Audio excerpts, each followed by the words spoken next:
بسم اللہ والحمد للہ والصلاة والسلام علی رسول اللہ وعلی آلہ وصحبہ ومن والہ۔ اچھا جی، ہم یہاں پر استعمار اور نو استعمار کے حوالے سے گفتگو کر رہے ہیں۔ اب بر صغیر پر ہمارا فوکس ہے۔ پچھلی مرتبہ ہم نے جو ابتدائی تعارف بر صغیر کے لوگوں کو ہوا ہے، یورپ کا، مغرب کا یا برطانیہ کا، اس کے کیا ذرائع بنے، اس میں کچھ سفر نامے تھے جن کا ہم نے ذکر کیا۔ اب ہم جیسے سر سید احمد خان، اب یعنی دور استعمار میں فکر اسلامی، تو جس کو ہمارے ہاں جدید اسلام کہا جاتا ہے یا اسلامی جدیدیت کہا جاتا ہے یا اسلامک ماڈرنزم کہا جاتا ہے، اس کا سارا سیاق و سباق جو ہے وہ استعماری ہے۔ یہ بات یہاں کئی مرتبہ عرض کی گئی ہے کہ coloniality is the other side of modernity, اور اگر ہم کولونائز نہ ہوتے، اس طریقے سے ہم پر حملہ نہ ہوتا، غلبہ نہ ہوتا، ہمیں مفتو نہ کیا جاتا، تب بھی ہم ممکن نہیں تھا کہ زیادہ دیر تک یورپ میں جو تبدیلیاں آ رہی ہیں ان سے غیر متعلق رہتے۔ یقیناً آتی، اور وہ آئی ہیں۔ مطلب مثال کے طور پہ ہم نے پہلے بھی کہا تھا کہ زیادہ تر جو ہمارے ہاں ماڈرنٹی یا ماڈرنزم کی چیزیں آئی ہیں، وہ آئی ہیں، آپ کہہ لیں کہ بائی چوائس نہیں آئی، بائی کوئرشن آئی۔ لیکن بائی چوائس بھی کچھ لوگوں نے کیا ہے، لیکن وہ چوائس بھی اصل میں حقیقی چوائس نہیں ہے، اور اس کے پیچھے بھی جبر تھا۔ یعنی مثال کے طور پہ سلطنت عثمانیہ نے جب وہ جدت کی طرف گئی ہے تو وہ سروائیول کی وجہ سے گئی ہے، یعنی ملٹری کے اندر اور چیزوں کے اندر ان کو جدت اختیار کرنی پڑی، چونکہ ان کے پیش و عقب میں واقعات ہو رہے ہیں، علاقے ان کی ہاتھوں سے نکل رہے ہیں۔ تو یعنی ہمارے ہاں تو جیسے کمپنی آ گئی اور آہستہ آہستہ اس نے قبضہ کرنا شروع کیا، وہاں تو جیسے بلکنائزیشن ہو رہی تھی، مختلف علاقے یورپی قوتیں توڑ توڑ کے لے جا رہی تھی، تو وہ جیسے ان کے لیے ایک مسئلہ تھا، انہوں نے خود سے اس کو اختیار کیا، اور پھر وہ آگے بڑھتے بڑھتے پھر کمال اتاتورک نے اس کو اپنی ایک انتہا پر پہنچا دیا۔ لیکن جیسے میں نے عرض کیا کہ وہ ایک اس کا جو کانٹیکسٹ ہے، سیاق و سباق ہے، وہ کلونیلزم ہے، امپیریلزم ہے۔ اب یہ ایک تحریر ہے، بنیادی طور پر یہ ایک اقتباس ہے طویل، اور وہی کتاب عزیز احمد صاحب کی اسلامک ماڈرنزم ان دا سب کانٹیننٹ، بر صغیر میں اسلامی جدیدیت۔ اس میں خاص طور پہ ہم نے کہا تھا سر سید کے پیش رو، تو سر سید احمد خان پر جو ایک انفلوئنس ہمیں لگتا ہے، اور ایک ایسی شخصیت جو قریب کی ہیں ہندوستان کی، جن کا وہ بار بار تذکرہ کرتے ہیں، وہ تو ہیں شاہ ولی اللہ دہلوی علیہ رحمہ۔ اور کئی لوگوں نے جب وہ کھرا نکالتے ہیں، جب وہ سراغ لگانے کی کوشش کرتے ہیں کہ بر صغیر پاک و ہند کے جو ایک بہت سی بند سا سماج تھا، یعنی یہاں کی جو دینی فکر ہے وہ بھی خاصی متشدد تھی، فوسلائز تھی۔ بہت سے لوگ یہ کہتے ہیں کہ یہاں پہ بر صغیر میں جو حنفیت ہے وہ نہیں ہے جو مثال کے طور پہ دمشق میں ہے، شام میں ہے، عراق میں ہے، اور کئی جگہوں پر، یعنی وہاں پر خاصی اوپننس ہے، لیکن یہاں کافی شدت اور غلظت پائی جاتی۔ تو آپ سمجھ لیں کہ وہ سختی تو میں یہ عرض کر رہا تھا کہ اس کو جیسے آپ کہیں نا کہ اس میں جو ایک بریک تھرو کہہ لیں، وہ شاہ ولی اللہ صاحب کے ذریعے ہوا کہ انہوں نے تقلید جامد پر تنقید کی، اجتہاد کی بات کی، چاروں ائمہ کی بات کی، اور اگرچہ انہوں نے یہ کہہ دیا کہ بھائی میں، اور ظاہر بات ہے وہ ایک ایسی شخصیت تھے کہ جو اجتہاد کی اہلیت بھی رکھتے تھے، کہ کہا کہ میری طبیعت جو ہے وہ تو آزادی چاہتی ہے، یعنی میں تو بند نہیں رہنا چاہتا یہ جو فقہی دائرے ہیں، لیکن بہرحال مجھے حکم ہوا ہے کہ میں بر صغیر میں جو حنفی فقہ ہے اس کے دائرے کے اندر رہوں۔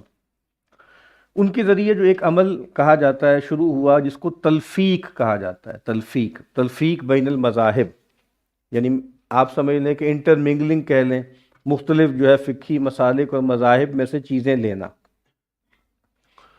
اور یہاں پر بھی پاکستان میں بھی جیسے ایک پوری فکر ہے جو شاہ ولی اللہ دہلوی علیہ رحمہ کو بنیاد بنا کر ایک انقلابی سوچ کو پروان چڑھاتی ہے، اور وہ بھی یہ کہتی ہے کہ بھی شاہ صاحب جو ہیں وہ گویا ہمارا قبلہ و کعبہ ملجا و ماوا ہیں، اور اس کا سبب یہ ہے کہ شاہ صاحب کے دور میں جس کو ہم نظاماتی عہد کہتے ہیں اس کا آغاز ہو گیا تھا، یعنی فرد سے نظام کی طرف، اور یورپ میں تو ہو ہی گیا تھا لیکن اس کے بعد آہستہ آہستہ وہ چیزیں آنی شروع ہوئیں۔ تو شاہ صاحب کے ہاں چونکہ نظم، نظام، اسرار، علل، چیزوں کو تھیورائز کرنا، چیزوں کو تھوڑا سا ریشنلائز کرنا، یہ چیز پائی جاتی تھی، تو وہ کہتے ہیں کہ شاہ صاحب ہی گویا ان سے ہمیں ملے گا پورا، اور پھر نظام کا تصور، ٹھیک ہے، فک کل نظام ان کا نعرہ تھا، اور پھر ایک خاص طرح کی سوشولوجیکل انسائٹ بھی پولیٹیکل کے ساتھ ساتھ سوشولوجیکل اکنامک انسائٹ وہ بھی ہمیں ان کے ہاں پائی جاتی۔ تو جیسے ایک وسعت کہ سماج میں کیا ہو رہا ہے، کہ کسانوں کے ساتھ کیا معاملات ہو رہے ہیں، تاجروں کے ساتھ کیا معاملات ہو رہے ہیں، تو یہ جیسے لگتا ہے کہ ان کے ہاں ایک اوپننیس شروع ہوئی۔ ڈاکٹر فضل الرحمان وغیرہ وہ بھی جو ہے وہ شاہ ولی اللہ صاحب کو پسند کرتے ہیں، شیخ احمد سرہندی کو ناپسند کرتے ہیں، تو شیخ احمد سرہندی کے ہاں انہیں وہی آرتھوڈاکسی نظر آتی ہے، بہت جیسے سٹانچ پن نظر آتا ہے، کٹر پن نظر آتا ہے، اور شاہ ولی اللہ صاحب کے ہاں ان کو جیسے ایک وسعت اور کشادگی نظر آتی۔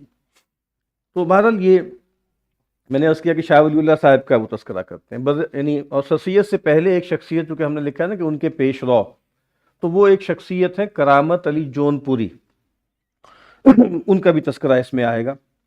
تو وہ سرسید سے تھوڑا پہلے تھے، آپ سمجھ لیں، یا سرسید سے پہلے ان کا مغربی فکر سے جیسے ٹاکرا ہوا، اور انہوں نے پھر جیسے ایک ایملگم بنانے کی کوشش کی، اگرچہ ان کے بارے میں نے جو اور چیزیں پڑھی ہیں تو ان کا اچھا ہی ایک پورٹریل سامنے آتا ہے، اور مثال کے طور پہ سید احمد شہید علیہ رحمہ کی تحریک جہاد سے وہ متعلق رہے، اس کے باوجود کہ وہ مسلکاً شیعہ تھے۔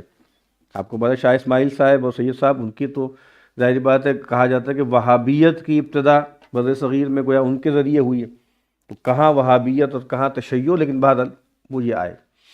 اور ان کی ایک کتاب کا تذکرہ ڈاکٹر عزیز احمد نے کیا ہے، پھر ایک اور انڈیا کے ہسٹورین ہیں انہوں نے بھی ان کا حوالہ دیا، وہ ماخذ العلوم کے نام سے۔ میں پچھلے کئی عرصے ڈھونڈتا رہا کہ وہ کتاب مجھے کہیں مل جائے، تو ملی نہیں اصلاً، اور زیادہ تر ان کی کتابوں میں اس کا تذکرہ بھی نہیں، یعنی کرامت علی جون پوری صاحب کے بارے میں جو آپ پڑھیں گے تو ان کی کئی کتابیں ہیں، مفتاح الجنہ اور اس طرح کی مذہبی کتابیں ہیں بہت سی، لیکن اس میں کہیں اس کتاب کا تذکرہ نہیں۔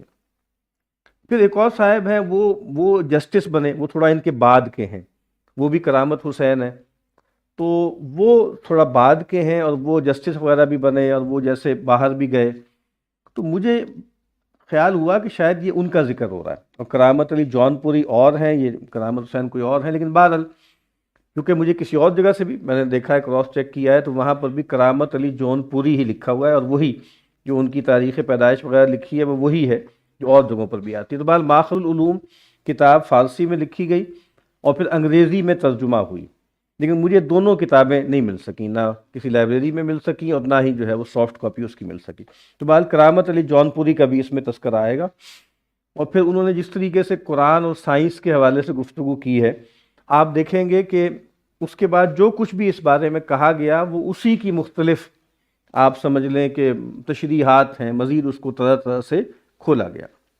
اب یہ سامنے دیکھ لیجئے اس کو،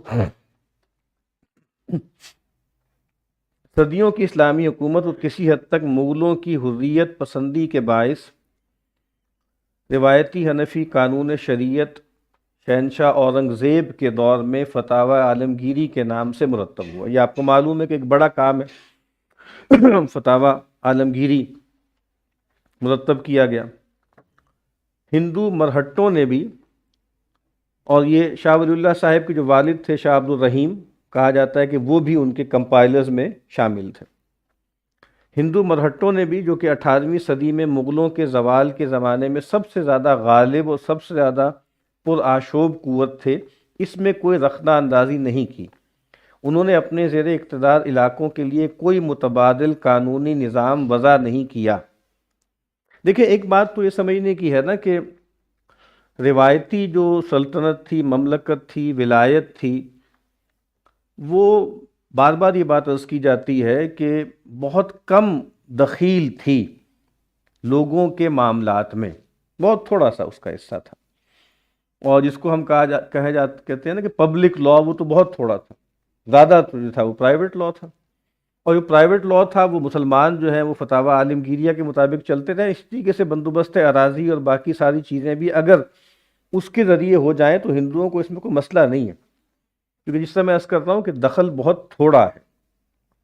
تو مرہٹوں کا اقتدار رہا بہت بڑے بڑے حصوں پر، لیکن وہاں پر بھی انہوں نے فتاوی عالمگیریہ کی بنیاد پر نظام قضا جو قائم ہوا ہے اس کو ڈسٹرب نہیں کیا، انہوں نے اس کو ایز سچ چلنے دی۔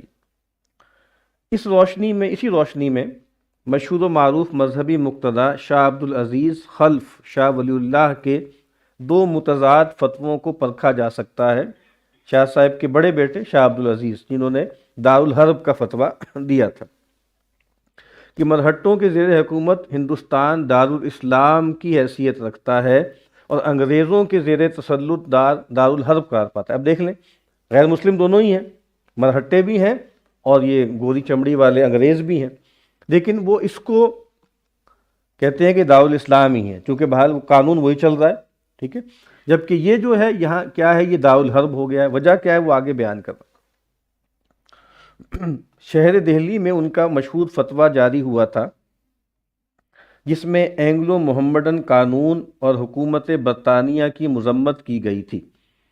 دیکھیں، ہندوؤں نے اپنے شاستروں اور اپنے ویدوں کی بنیاد پر کوئی ٹانکا نہیں لگایا کہ جی اپنے علاقوں میں وہ کہتے ٹھیک ہے وید اور ہمارے جو شاستر ہیں اور سناتن دھرم جس کو کہتے ہیں، ہندو مت تو اس کا نام بعد میں رکھا گیا، تو وہ اس کے اور مسلمانوں کے قوانین کو ملا کر کوئی لا آف دا لینڈ بناتے، انہوں نے ایسا نہیں کیا، اس کو برقرار رکھا۔ لیکن انہوں نے کیا کیا، انہوں نے جیسے نقب لگانی شروع کر دی نا، اینگلو محمڈن لا، کہ ایک جیسے ملا کر انہوں نے بنایا، اور ابتدا کہاں سے کی کہ اس کو کوڈیفائی کر دیا قانونی زبان میں، یعنی آپ سمجھ لیں فتاوی عالمگیریہ ہی کو کوڈیفائی کر دیں قانون کی زبان میں۔ اب جدید قانون اس کا ایک سٹرکچر ہے، جب اس میں فقہی تعلیمات بھی آئیں گی تو اس کی شکل بدل جائے گی۔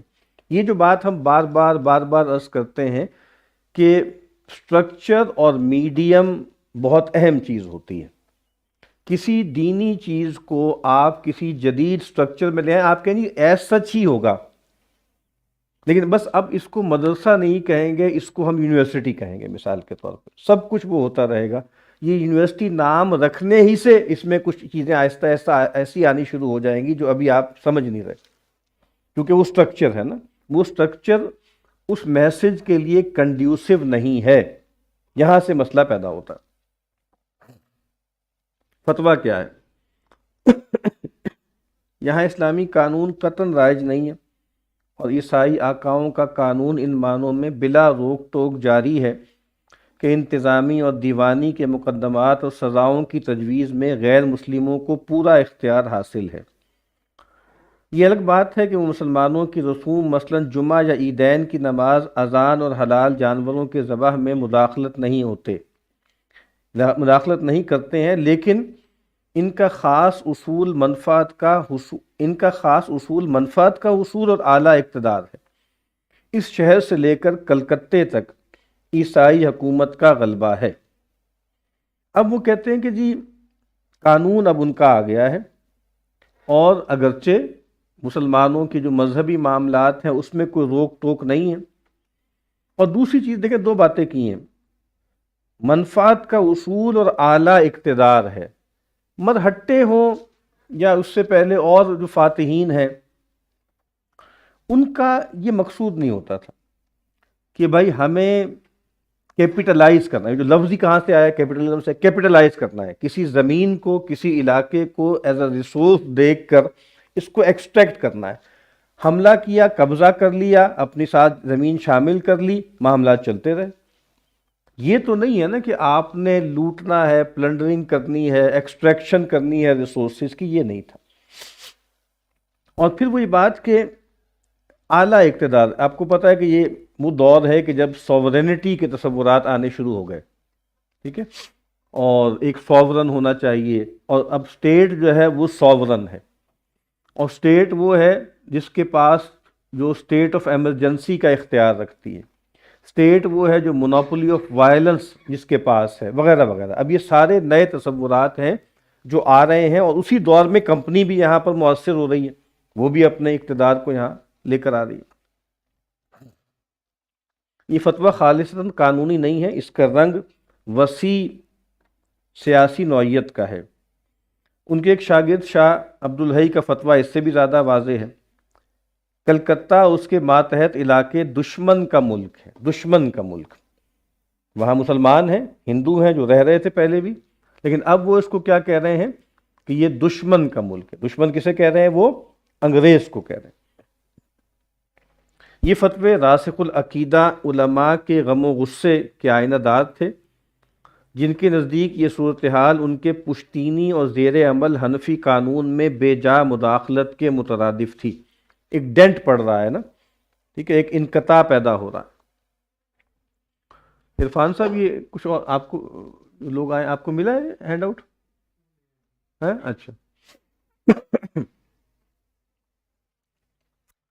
1870 سے یہ امر مسلسل معرض بحث میں رہا ہے کہ آیا شاہ عبدالعزیز کے پرجوش شاگرد سید احمد بریلوی، جن کے خاص معاون عبدالحی اور شاہ محمد اسماعیل جو خانوادہ ولی اللہ سے تھے، یعنی شاہ عبدالعزیز شاہ ولی اللہ صاحب کے بڑے بیٹے ہیں، اور شاہ عبدالغنی ان کے ایک چھوٹے بیٹے تھے، ان کے بیٹے ہیں شاہ اسماعیل، ٹھیک ہے، اور سید احمد بریلوی ان سے کوئی نسبی تعلق نہیں تھا.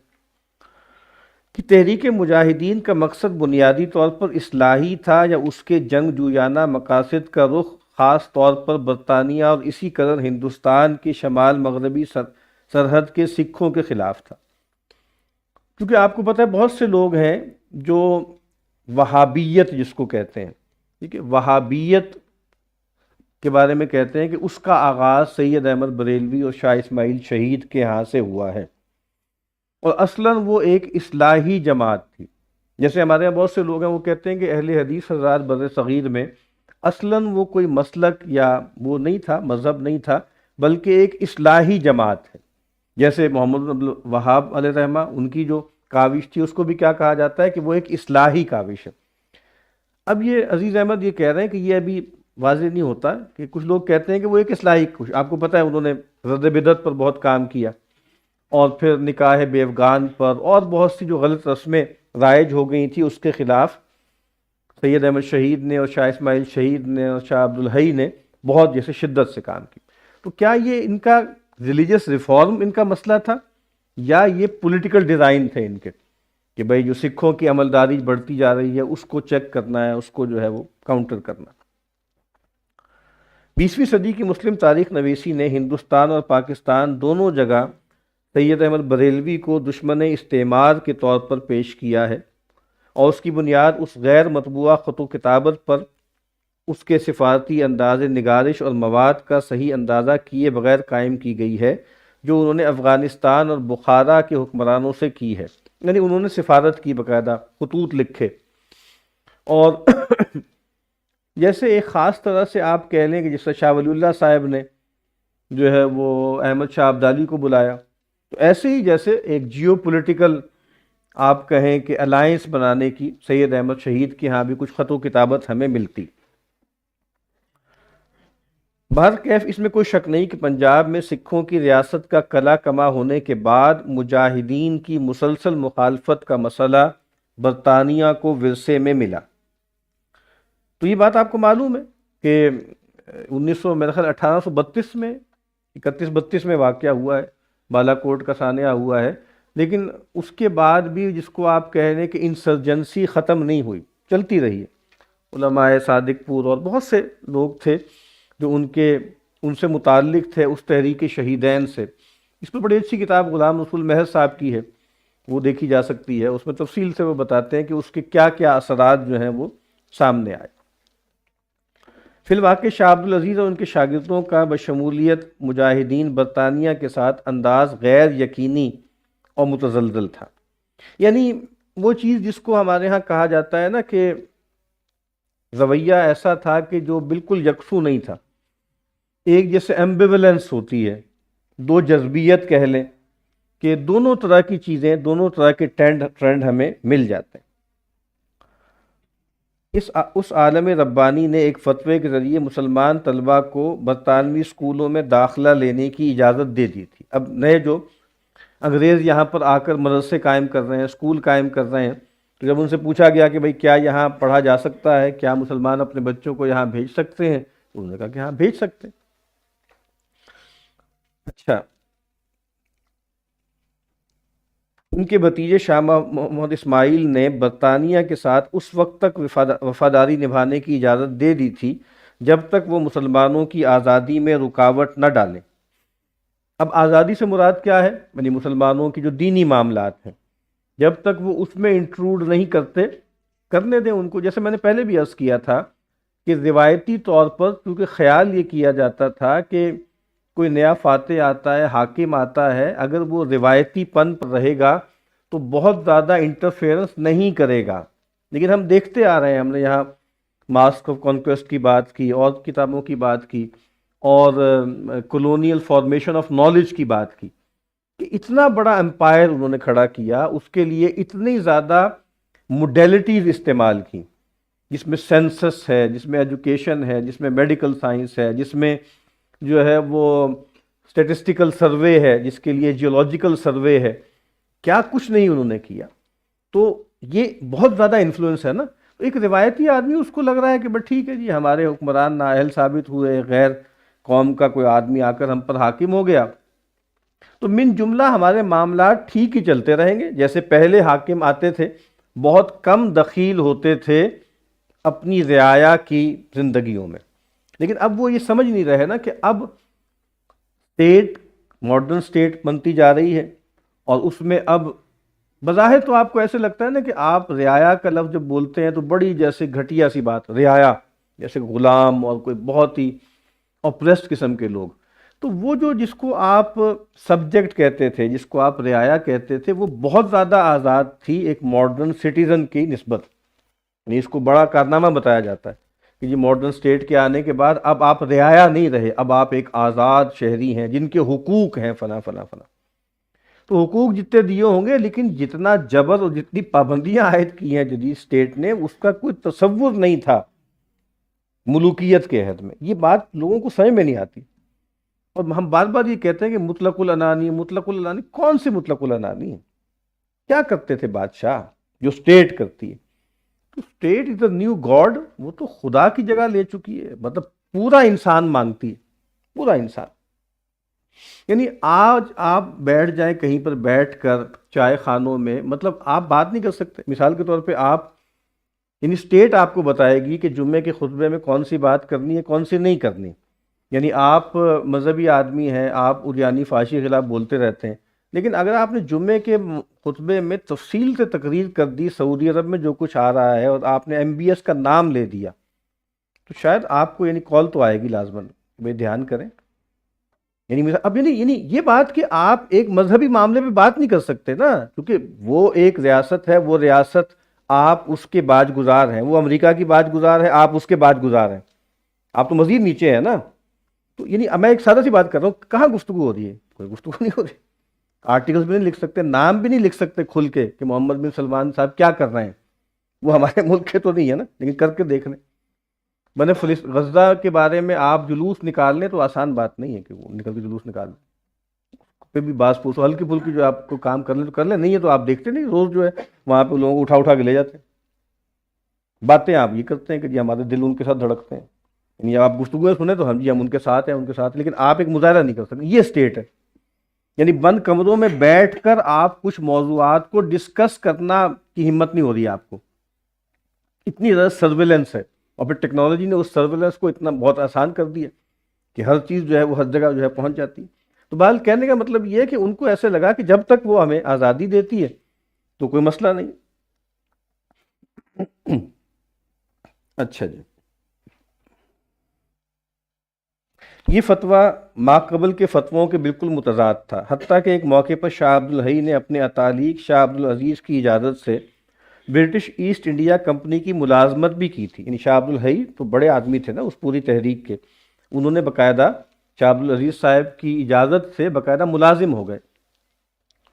دوسرے مشہور علماء نے جنہوں نے 1857 کی سرتابی میں حصہ لیا تھا، مثلا صدر الدین خان آزردہ، عالم بھی تھے، شاعر بھی تھے، اور فضل حق خیر آبادی، یہ بھی بڑے عالم تھے، اور انہوں نے باقاعدہ انہوں نے پورا جیسے ایک نظم میں بھی لکھا ہے، غدر کا بیان لکھا ہے، عربی زبان میں چھپا ہوا موجود ہے۔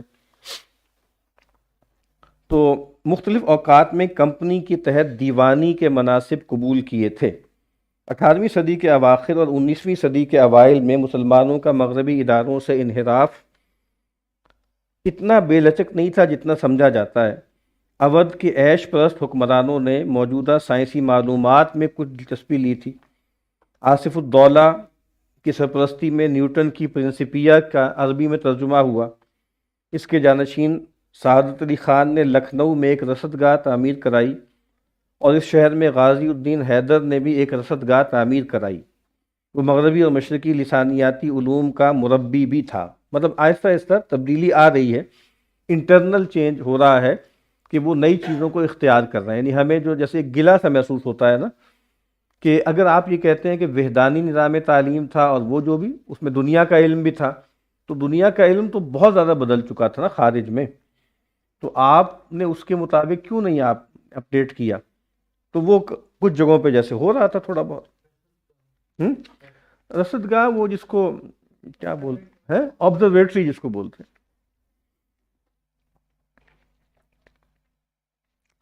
اب آگے وہ کرامت علی جون پوری صاحب کا ذکر آ رہا ہے۔ برطانوی اداروں کے اثرات قبول کرنے کی مثال کرامت علی جون پوری 1873 میں فوت ہوئے، کی ذہنی نشو و نما میں خاص طور پہ نمایاں نظر آتی ہے، جو راسخ العقیدہ مجاہدین اور مجاہدین کے مابین ایک پل کا کام کرتی ہے۔ اگرچہ وہ مذہباً شیعہ تھے مگر شاہ عبد العزیز کے شاگرد تھے۔ انہوں نے 1820-24 کے درمیان بنگال میں بریلوی اصلاحی تحریک کا ساتھ دیا۔ جو بریلوی اصلاحی سے مراد یہاں پہ یعنی سید احمد بریلوی والی ہے، ٹھیک ہے، احمد رضا خان صاحب بریلوی والی تحریک وہ اس کے بعد کی بات ہے۔ اسی کے ساتھ انہوں نے اپنے اصولی نظریات کے اندر رہ کر ایک طرف مغربی سائنس اور علوم کی طرف قدم بڑھایا اور دوسری طرف ایسٹ انڈیا کمپنی سے اپنی ذاتی وفاداری بھی قائم رکھی۔ 1831 تک کمپنی کی انتظامیہ سے ان کا قریبی تعلق تھا۔ کمپنی کے ڈائریکٹروں کی جانب سے انہوں نے تحائف بھی حاصل کیے۔ بعد میں انہوں نے محمڈن لٹریری ایسوسی ایشن کی رکنیت قبول کر لی، جسے عبداللطیف خان نے کلکتے میں قائم کیا تھا۔ تو یہ بات بھی آپ کو معلوم ہے کہ محمڈن کا عنوان بھی یہ انگریزوں کا دیا ہوا ہے، ٹھیک ہے، جو ایم اے او کالج ہے محمڈن اینگلو اورینٹل کالج ہے، ٹھیک ہے، تو اسی لیے محمڈن جورسپروڈنس۔ اور چونکہ ان کا مزاج ہے، جو سیمیٹک لوگ تھے، کہ انہوں نے اپنے جو دین اسلام تھا اس کو اپنے بانیوں کے نام سے مانون کیا، یہودا کے نام سے یہودی قرار پائے، اور مسیح ناصری ان کی بنیاد پہ نصرانی اپنے آپ کا نصرانی کہہ رہے ہیں یا مسیحی کہہ رہے ہیں، تو گویا پیغمبر سے وابستہ کر رہے ہیں نا۔ تو یہاں پر بھی انہوں نے مسلمانوں کو جیسے ایک نیا عنوان دینے کی کوشش کی کہ یہ محمڈنز ہیں، ٹھیک ہے۔ سر سید احمد خان نے بھی جو ایک کتاب لکھی دا لائل محمڈنز، ٹھیک ہے، کہ یہ جو محمڈنز ہیں ان کو آپ کہہ رہے ہیں کہ بھئی انہوں نے بغاوت کی ہے یا انہوں نے جو ہے وہ بلوا کیا ہے، نہیں، یہ تو بڑے لائل تھے سرکار کے، انگلستان کے۔ اچھا جی، تو کرامت علی نے سیاست کو مذہب سے جدا رکھنے کی کوشش کی۔ ان کے شاگردوں میں مشہور زمانہ امید علی بھی تھے، جن کے ذہن پر معلوم ہوتا ہے کہ انہوں نے بہت دیر پا اور گہرے اثرات چھوڑے تھے۔ سید امید علی اسپرٹ آف اسلام والے، ان کا بھی ہم تذکرہ کریں گے۔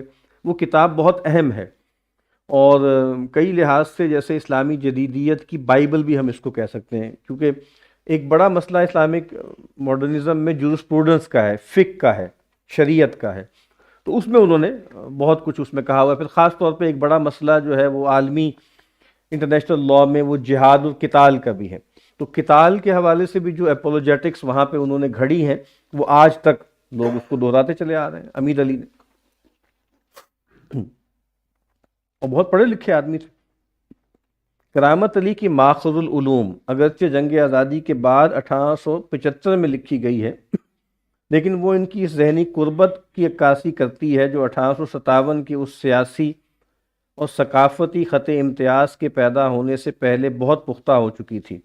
1857 کا سال جو ہے وہ غیر معمولی سال ہے، بر صغیر کی جو امت مسلمہ ہے اس کے لیے وہ جیسے ایک واٹر شیڈ مومنٹ ثابت ہوا، اور اس کے بعد جیسے حالات بہت بدل گئے، جیسے 9/11 ہے، وہ بھی ویسا ہی سینیریو تھا، لیکن وہ گلوبلی اس کا اثر ہوا، خاص طور پہ جو ڈائسپورا اسلام ہے اس پر 9/11 کا اثر ہوا، بلکہ پوری امت مسلمہ پر ہوا، بلکہ پوری دنیا پر ہوا۔ 1857 کا زیادہ انفلوئنس بر صغیر پہ ہوا تھا، یعنی وہ ایک لوکل تھا، لیکن بعد اس کے اثرات غیر معمولی ہیں، اور آج تک بھی جو ہم دینی فکر کے نام سے، دینی تعبیرات کے نام سے جو ہم باتیں سنتے ہیں، وہ 1857 کے اس حادثے کے بعد جو دنیا پیدا ہوئی ہے اس کا نتیجہ ہے۔ اور تعبیرات کتنی ہیں، میں نے پہلے بھی ذکر کیا تھا، جو کینٹول سمتھ ہے تو ان کی جو کتاب ہے بہت اچھی کتاب ہے، اس میں انہوں نے ذکر کیا ہے کہ بھائی 19ویں صدی سے پہلے آپ دیکھ لیں اسلامی لٹریچر کو، تو وہاں پر آپ دیکھیں کہ اسلام کا نام کتابوں کی ٹائٹل میں کہیں نظر آتا ہے آپ کو؟ اسلام یہ، اسلام وہ، اسلام فلاں، اسلام ڈھماں، اسلام کا یہ، اسلام کا وہ، کچھ بھی نہیں۔ یہ جو ایک آئیڈینٹی کرائسس پیدا ہوا نا، تو اسلام یہ ہے، اسلام یہ چاہتا ہے، اسلام کے مطالبات یہ ہیں، یہ دینی فرائض ہیں، سب مسلمانوں کو یہ سارے کام کرنے ہیں، اور پروگرام دینا اور پورا ایجنڈا دینا پوری قوم کے لیے، پوری امت کے لیے۔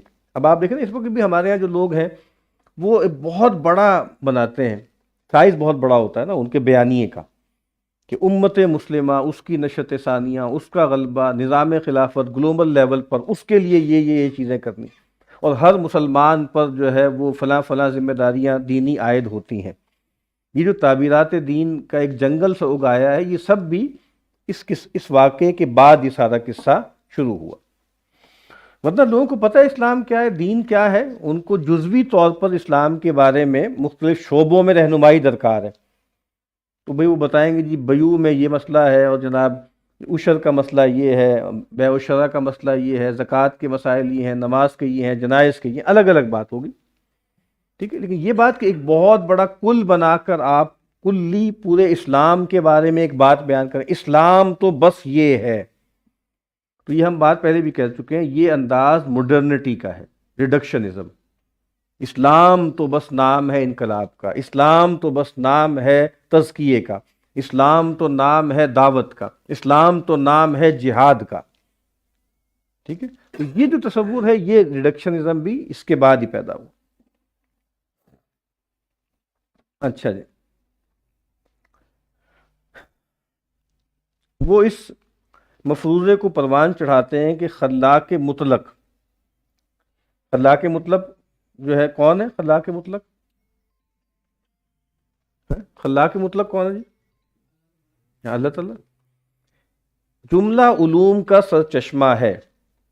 اب دیکھیں نا، جیسے یہ ایک تعبیر ہے، علم آدم الاسماء کلہا، کہ اللہ تعالیٰ نے آدم کو تمام اسماء سکھا دیے، تو جتنی بھی سائنس اینڈ ٹیکنالوجی دنیا میں آ رہی ہے وہ اسی علم اسماء کی ایکسفولیشن ہے۔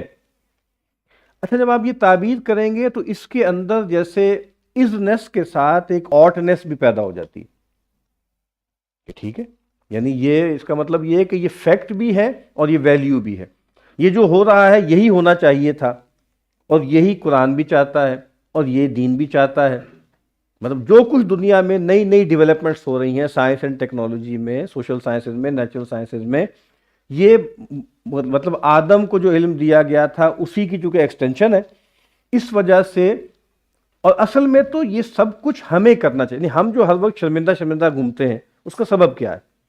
کہ یہ تو ہمارا کام تھا نا، آدم کی اور پیغمبروں کے حقیقی وارث تو ہم تھے، ہم نے یہ کام، ہم اس گلٹ کا شکار ہیں مستقل کہ ہمیں یہ کرنا چاہیے تھا، چلو نہیں کیا، انہوں نے کر لیا، تو اب آپ مطلب بس ان کو فالو کریں اور ان کے پیچھے لگیں، یہاں تک کہ کمپیٹ کریں، یہاں تک کہ اس سے آگے جائیں۔ یعنی اگر جیز جو ہیں، یہ جی کی ایک لڑائی ہو رہی ہے، 4G 5G، تو آپ 10G تک جانے کی کوشش کریں، اب یہ بھی کیا ہے، یہ بھی جیسے ایک امپیریٹو ہے آپ کے لیے، یہ ایک امپیریٹو۔ تو یہ جو بات ہے نا کہ تمام علوم، جیسے میں نے پہلے بھی کہا تھا، ایک اقبال شناس ایک صاحب ہیں، وہ بھی یہ کہتے ہیں نا، ان کی کتاب کا آغاز یہیں سے ہوتا ہے کہ ہر دور قرآن کا دور ہے۔ یعنی یہ بات سمجھنے کی ضرورت ہے، ہر دور قرآن کا دور ہے۔ کیا مطلب ہے؟ جو بھی دنیا میں جو کچھ بھی ہوتا ہے وہ قرآن اور اللہ کی منشا کے مطابق ہو رہا ہے، تو جو کچھ بھی ہو رہا ہے وہ ٹھیک ہو رہا ہے۔ میں پھر عرض کر رہا ہوں کہ آپ ایک ہسٹوریکل پروسیس کو، جس میں بہت کچھ غلط ہو رہا ہے، ہماری ناقص رائے میں بہت ساری ایجادات نہیں ہونی چاہیے تھی۔ مطلب مجھ سے اگر آپ پوچھیں تو میں یہ کہوں گا کہ کیمرہ نہیں ایجاد ہونا چاہیے تھا، میزائل نہیں ایجاد ہونا چاہیے تھا، موبائل فون نہیں ایجاد ہونا چاہیے تھا۔ اب ہوگا چاہیے کیا بات، ایک نعمت ہے، کیسے نعمت ہے؟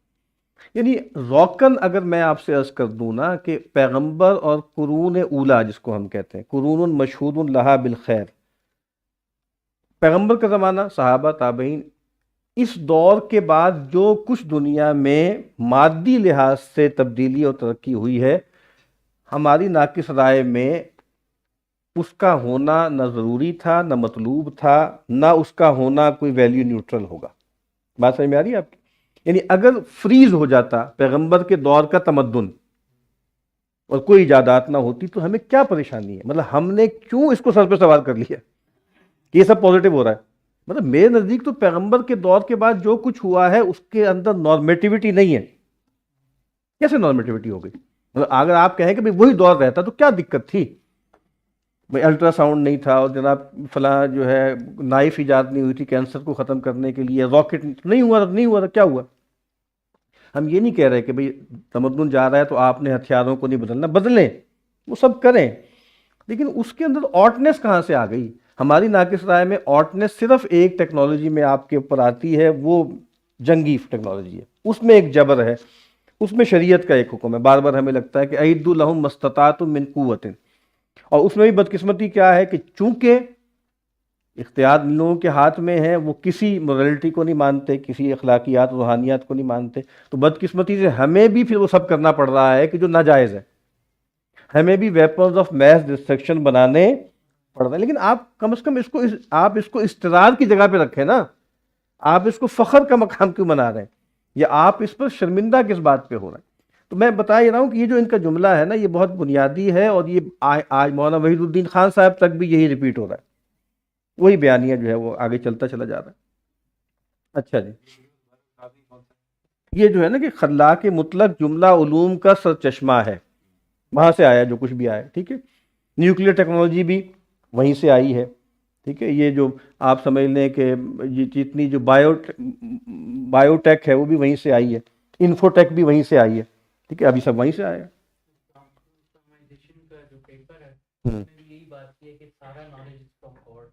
ہاں دیکھیں، وہ تو ایک عقیدے کا مسئلہ ہے نا کہ بھائی جو کچھ بھی ہو رہا ہے وہ خدا کی طرف سے ہو رہا ہے، اس میں تو کوئی شک نہیں ہے، لیکن مراد یہ ہے کہ بھائی دجال بھی خدا کی طرف سے ہے نا، ابلیس بھی خدا کی طرف سے ہے، خدائی اسکیم میں ہے، لیکن کیا وہ ان معنوں میں کوئی معیاری چیز ہے کہ آپ نے اس کو فالو کرنا ہے یا آپ نے اس کے ساتھ چلنا ہے؟ اچھا، جو اس نے اپنے نبیوں اور بالخصوص حضرت محمد صلی اللہ علیہ وسلم ان کے اہل بیت اماموں، یعنی جو آگے لکھا ہوا ہے، جو شیعہ مسلک کے مطابق منزہ عن الخطا ہیں، کے ذریعے اپنی مخلوقات پر منکشف کیے۔ مثال کے طور پہ اگر آپ اہل تشیع کی کتابیں پڑھیں، سیدنا علی رضی اللہ تعالیٰ عنہ، ایک تو نہج البلاغہ ہے نا، اس کے علاوہ بھی بہت سی کتابیں ہیں، آپ وہ پڑھیں تو آپ کو کبھی لگے گا کہ سیدنا علی کی طرف منسوب اقوال ہیں، اور کہ کبھی آپ کو لگے گا کہ آپ لاجک کی کتاب پڑھ رہے ہیں، کبھی آپ کو لگے گا آپ جیولوجی پڑھ رہے ہیں، کبھی آپ کو لگے گا آپ جیوگرافی پڑھ رہے ہیں۔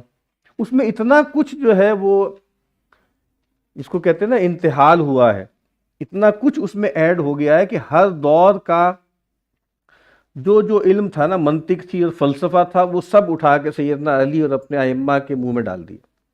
یعنی ایسی ایسی چیزیں جو کم از کم ہمارے یہاں یہ کام نہیں ہوا، ان کے یہاں یہ بہت زیادہ ہوا، کیونکہ ان کے یہاں عرفان کی اور عقلی روایت بھی بہت چلی ہے نا، تو آپ کو لگے گا کہ آپ کوئی فلسفے کی کتاب پڑھ رہے ہیں، کوئی منطق کی کتاب آپ پڑھ رہے ہیں، امام جعفر صادق کے اقوال ہیں یا اس کے بعد کے جو اقوال ہیں، تو وہ عجیب و غریب معاملات ہیں کہ گویا اس میں انہوں نے چیزیں ساری بیچ میں ڈال دیں۔ ہمارے ہاں تو کم از کم انٹرپریٹیشن لوگ کرتے ہیں، ٹیکسٹ میں ایڈیشن اس طرح کی نہیں ہوئی کہ اس نوعیت کی نہیں ہوئی، لیکن وہاں پر تو بہت زیادہ ہے۔ تو کہتے ہیں کہ وہ ان کے ذریعے پیغمبر اور اہل بیت کے ذریعے اپنی مخلوقات پر منکشف کیے۔ موجودہ سائنسی انکشافات نتیجہ ہیں قرآن اور حدیث کے انہی قطعی محاذرات کا جن سے وہ اصولی طور پر مطابقت رکھتے ہیں۔ اب وہی بات آپ کی سمجھ میں آ رہی ہے؟ جو کچھ اجمالی طور پر اللہ نے اپنی کتاب میں دیا، پیغمبروں کو دیا، اہل بیت کو دیا، اسی کی جیسے شرح و وضاحت، اسی کی تفصیل جو ہے وہ ہو رہی ہے۔ اسی لیے آپ دیکھتے ہیں کہ ہمارے یہاں مثال کے طور پہ ساجد ندیم صاحب ہیں یا اس طرح کے لوگ ہیں، وہ پرانی کوئی تفصیلی روایتوں میں سے اقوال ایسے نکال کے لاتے ہیں کہ جس سے جو ہے وہ ان کی جو جدید تھیریز ہیں پورٹلز والی یا اس طرح کی، وہ جیسے ثابت ہونی شروع ہوتی، کوئی ایک کال اٹھا کے لائیں گے اور اس کی ایک دور اسکار قسم کی ایک تعویل کریں گے کہ دیکھیں یہ بات تو اس وقت کر دی گئی تھی، اور گویا اس کے بغیر اس بات کو سمجھا ہی نہیں جا سکتا۔ یعنی اب اس طرح کے دعوے عجیب عجیب کرنے لگ گئے ہیں کہ سورہ معارج کو آپ جو ہے وہ سمجھ نہیں سکتے پورٹلز وغیرہ کے حوالے سے کے بغیر۔ پتہ نہیں پوری امت جب تک پورٹل کی مت ان کو نہیں آئی تھی تو پتہ نہیں سورہ معارج کو کیسے سمجھتی تھی۔ مطلب اتنی دعوے سے وہ آدمی کیا بات کہتا ہے، تو سوال ہی پتہ نہیں ہوتا یہ اس کے سوائے بتائیں گے اس کے سوا کیا ہوگا۔ یا آج لوگ اٹھ کے کہہ دیتے ہیں کہ اس آیت کا بگ بینگ کے علاوہ کیا تفسیر ہو سکتی ہے، کانتا رتقا ففتقناہما، تو اس کو آیت کو دیکھ لینا شروع کہاں سے ہو رہی ہے۔ اور وہ تو کہتے ہیں بگ بینگ سے ٹائم بھی آغاز ہوا ہے، تو وہ تو کہتے ہیں آسمان اور زمین تھے موجود، یعنی کبھی اتنا ہی غور کر لینا، ان السماوات والارض کانتا رتقا، تو ماڈرن جو بگ بینگ ہے اس سے تو سب کچھ ٹائم کا آغاز بھی اس سے ہوا ہے۔ وہاں یہ کہا جا رہا ہے کہ آسمان زمین تھے اور وہ بند تھے، ان کو کھول دیا۔ یعنی آپ اتنی سینس نہیں ہے آپ کو کہ آپ اس آیت کو ہی نہیں پڑھ رہے کہ اس آیت میں کیا بات بیان ہوئی۔ اس میں سے جو ماڈرن تھیوری بگ بینگ کی وہ ثابت ہو ہی نہیں سکتی، کیونکہ بگ بینگ سے پہلے تو کچھ بھی نہیں تھا نا۔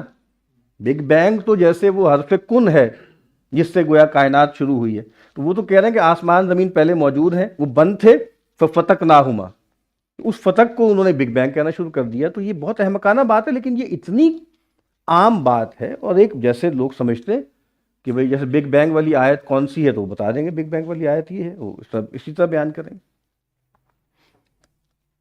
اچھا، اس کے بعد سائنس یونانیوں سے عربوں کو منتقل ہوئی اور عربوں کے ذریعے براہ اسپین تاریخی تسلسل کے ساتھ یورپ منتقل ہوئی، ٹھیک ہے، کیونکہ وہاں تو ڈارک ایجز تھے۔ ابھی بھی ایک گروپ ہے نا، اس میں گفتگو ہوتی رہتی ہے ایوولوشن پر، تو کچھ سائنٹسٹ ہیں وہ بہت زور لگاتے ہیں اور وہ بار بار یہ کہتے ہیں کہ اگر آپ ایوولوشن کو نہیں مانیں گے اور ایوولوشن کو مان کر آپ کہیں کہ خدا کے حکم سے ہوا ہے، تو آپ وہی غلطی کر رہے ہیں جو مثال کے طور پر جو ہے وہ جیو سینٹرڈ اور ہیلیو سینٹرڈ میں چرچ نے کی تھی۔ کیونکہ جس طریقے سے انہوں نے ایک قطعی بات کے خلاف جو ہے آڈا لگایا اور اس سے لڑنے کی وجہ سے لوگوں کو عیسائیت سے بدگشتہ کیا، یہی کام آج آپ ایوولوشن کے بارے میں کریں گے اگر آپ اس کا ڈینائل کریں گے، کیونکہ لوگ سمجھتے ہیں کہ وہ تو اب بالکل ثابت شدہ حقیقت ہے۔ تو اگر آپ یہ کہیں گے کہ بھئی قرآن اس کو انڈورس نہیں کرتا مثال کے طور پہ، تو پھر آپ بہت بڑی تعداد میں جدید نوجوانوں کو دین سے بدگشتہ کرنے کا باعث بنیں گے، یہ ایک مانی ہوئی چیز کے خلاف ہے۔ تو بہرحال یہ بھی جیسے ایک تصور ہے کہ بھئی ہمیں اس کو اس طریقے سے دیکھنا ہے۔ اور پھر یہ بات کہ وہاں پر تو ڈارک ایجز تھے اور جو یونان کے علوم تھے وہ پھر ظاہری بات ہے کہ ارلی رینیساں میں مسلمان جو اسپین کی یونیورسٹیاں تھیں اس کے ذریعے وہ ترجمہ ہو کر ان تک گئے۔ یہ ثقافتی نفوذ تاحال کار فرما ہے اور ہندوستانی مسلمان اہل یورپ کے ساتھ ربط و تعلق پیدا کر کے کافی استفادہ کر سکتے ہیں۔ یہ کرامت علی جون پوری کے افکار بیان ہو رہے ہیں۔ مارٹن لوتھر پر مصنف نے الزام لگایا ہے کہ اس نے تاریخی بددیانتی سے کام لیا ہے اور اسلام نے بت شکنی کے لیے جو صحیح کی، اور یہ ایک کریکٹر ہے ہسٹوریکل کریکٹر لیو دا ایشورین، ٹھیک ہے، تو اس پر جو اسلامی اثرات مرتب ہوئے ہیں اس نے ان کے ثبوت کو دبانے کی کوشش کی۔ یہ کرامت علی جون پوری مارٹن لوتھر پر اعتراض کر رہا ہے۔ کرامت علی توحید کی تثلیثی توضیح سے مطمئن نہیں ہے، یعنی توحید کی تثلیثی توضیح کون کر رہا ہے؟ عیسائی کر رہے ہیں، ٹھیک ہے، وہ کہتے ہیں کہ بھئی خدا تین میں ایک، ایک میں تین ہے، تین اکنون کہتے ہیں نا اس کو، ٹھیک ہے۔ اچھا، اور اس بات پر مصر ہیں کہ صرف اسلام خدا کی وحدانیت پہ خالص تصور پیش کرنے میں کامیاب ہوا، اس بات میں تو کوئی غلطی نہیں ہے۔ وہ ہر علم کے بنفس ہی اچھا ہونے کے قائل ہیں۔ اب یہ بات بہت اہم ہے، لیکن یہ کہ اس کے مفید یا مضر ہونے کا انحصار اس کے استعمال پر ہے۔ اب یہ والی جو بات ہے ویلیو نیوٹرلٹی والی، وہ آج تک جیسے ہمارے ہاں چلی آ رہی. تو ہم ان کا اقتباس اس لیے پڑھ رہے ہیں کہ جیسے یہ سب سے پہلے انہوں نے یہ باتیں کرنی شروع کی جو آج تک دہرائی جا رہی. علم قابل مشاہدہ بھی ہے اور غیر مشاہدہ پذیر بھی. مذہبی علم کا شمار دوسری شکل میں ہوتا ہے. چونکہ قرآن خطا سے مبرہ اور حکمی یا حکمی علم کا سرچشمہ ہے، اس لیے صحیح اور درست علوم کے موضوعات کا اس کے متن سے موازنہ معقول اور جائز ہے. تمام علوم کا سرچشمہ قرآن ہے. تو جیسے ہے نا کہ تبیانا لکل شیء، کہ بھئی ہم نے کتاب نازل کی ہے جو ہر چیز کی وضاحت کرتی. تو سیدنا علی رضی اللہ تعالیٰ عنہ کی طرف بھی منسوب ہے نا اس طرح کے اقوال کہ اگر میرا اونٹ بھی گم ہو جائے تو میں اس کو قرآن مجید کی کسی آیت کے ذریعے جیسے تلاش کر لوں گا. یا جتنے بھی دنیا میں علوم ہیں ان سب کی بنیاد جو ہے وہ اللہ کی کتاب میں ہے. تو یہ بات بداہتاً غلط لگتی ہے. مثال کے طور پہ سحر بھی ایک علم ہے، جادو بھی ایک علم ہے، اور جادو کوئی اچھا علم تو نہیں ہے. یعنی یہ خیال کرنا کہ ہر علم جو ہے بجائے خود خیر ہے. تو یہ تو کہانت بھی ایک علم تھا باقاعدہ، کبھی سارے معاملات تھے. قیافہ بھی، یا جس کو عراف کہتے ہیں، ایک لوگ تھے اٹکل سے کچھ تیر تکے چلاتے تھے مستقبل کے بارے میں اور کچھ غیر کی باتیں بتاتے تھے. اب یہ علوم ہے. تو امام غزالی کی جو احیاء العلوم کی کتاب العلم پڑھے تو وہ بتاتے ہیں کہ علم غیر نافع کون سے ہیں، علم مضموم کون سا ہے، وہ بتایا انہوں نے علم. تو اس لیے ہم بار بار یہ کہتے ہیں کہ بہت سے لوگوں نے یہ بات کہی اور مجھے بہرحال کچھ سینس کرتی ہے کہ ماڈرن ٹیکنالوجی جو ہے وہ اصلاً اس کا تعلق وہ جو وزڈم کی ٹریڈیشن سے تھا جو بعد میں تھیوریٹیکل سائنس میں بدلی ہے، وہ اس سے نہیں ہے. ماڈرن ٹیکنالوجی کا اصل تعلق میجک سے ہے. اور یہ بات ٹھیک ہے، یعنی جو میجک کی وجوہات تھے یا اثرات تھے وہ ماڈرن ٹیکنالوجی نے جیسے ایکچولائز کیے ہیں. تو واللہ عالم ہمیں یہ بات ٹھیک نہیں لگتی کہ ہر علم جو ہے وہ، اور چونکہ ہر علم کا منبع قرآن میں ہے، اور پھر بہت تکلف کرنا شروع کر دیں آپ. مطلب مثال کے طور پہ نینو ٹیکنالوجی ہے، اب اس کے بارے میں کوئی بات کرنا شروع کر دیں. نیوکلیئر فزکس جب آئی تو پھر آپ نے کہا کہ یا بنی انہا ان تکن مثقال حبۃ من خردل فتکن فی السماوات او فی الارض یأتی بها اللہ، اور حبۃ من خردل. اور پھر یہ ہے کہ چاہے اس سے چھوٹا چاہے اس سے بڑا، اس کا مطلب یہ ہے کہ جو ایٹم ہے اس سے بھی چھوٹی کوئی چیز ہو سکتی ہے. یہ سب ایٹامک پارٹیکل کی طرف اشارہ ہے. تو یہ عجیب و غریب تکلفات ہیں، یہ عجیب و غریب تکلفات ہیں کہ بھئی آپ بہت تکلف کر کے اس کے اندر سے وہ والا علم کوئی برآمد کرنے کی کوشش کر رہے ہیں. بعد تو اب یعنی کمپیریزن کریں گے نا کہ اچھا یہ ایک نیا علم آیا ہے، اس کی ہمیں کیا بنیاد ملتی ہے قرآن میں، حدیث میں، سنت میں، اور ان کے نزدیک ائمہ اہل بیت میں. نیز ہر غلط مفروضے کے اصول اس میں بیان ہوئے ہیں اور ان کے باطل قرار دینے کے معقول دلائل پیش کیے گئے ہیں.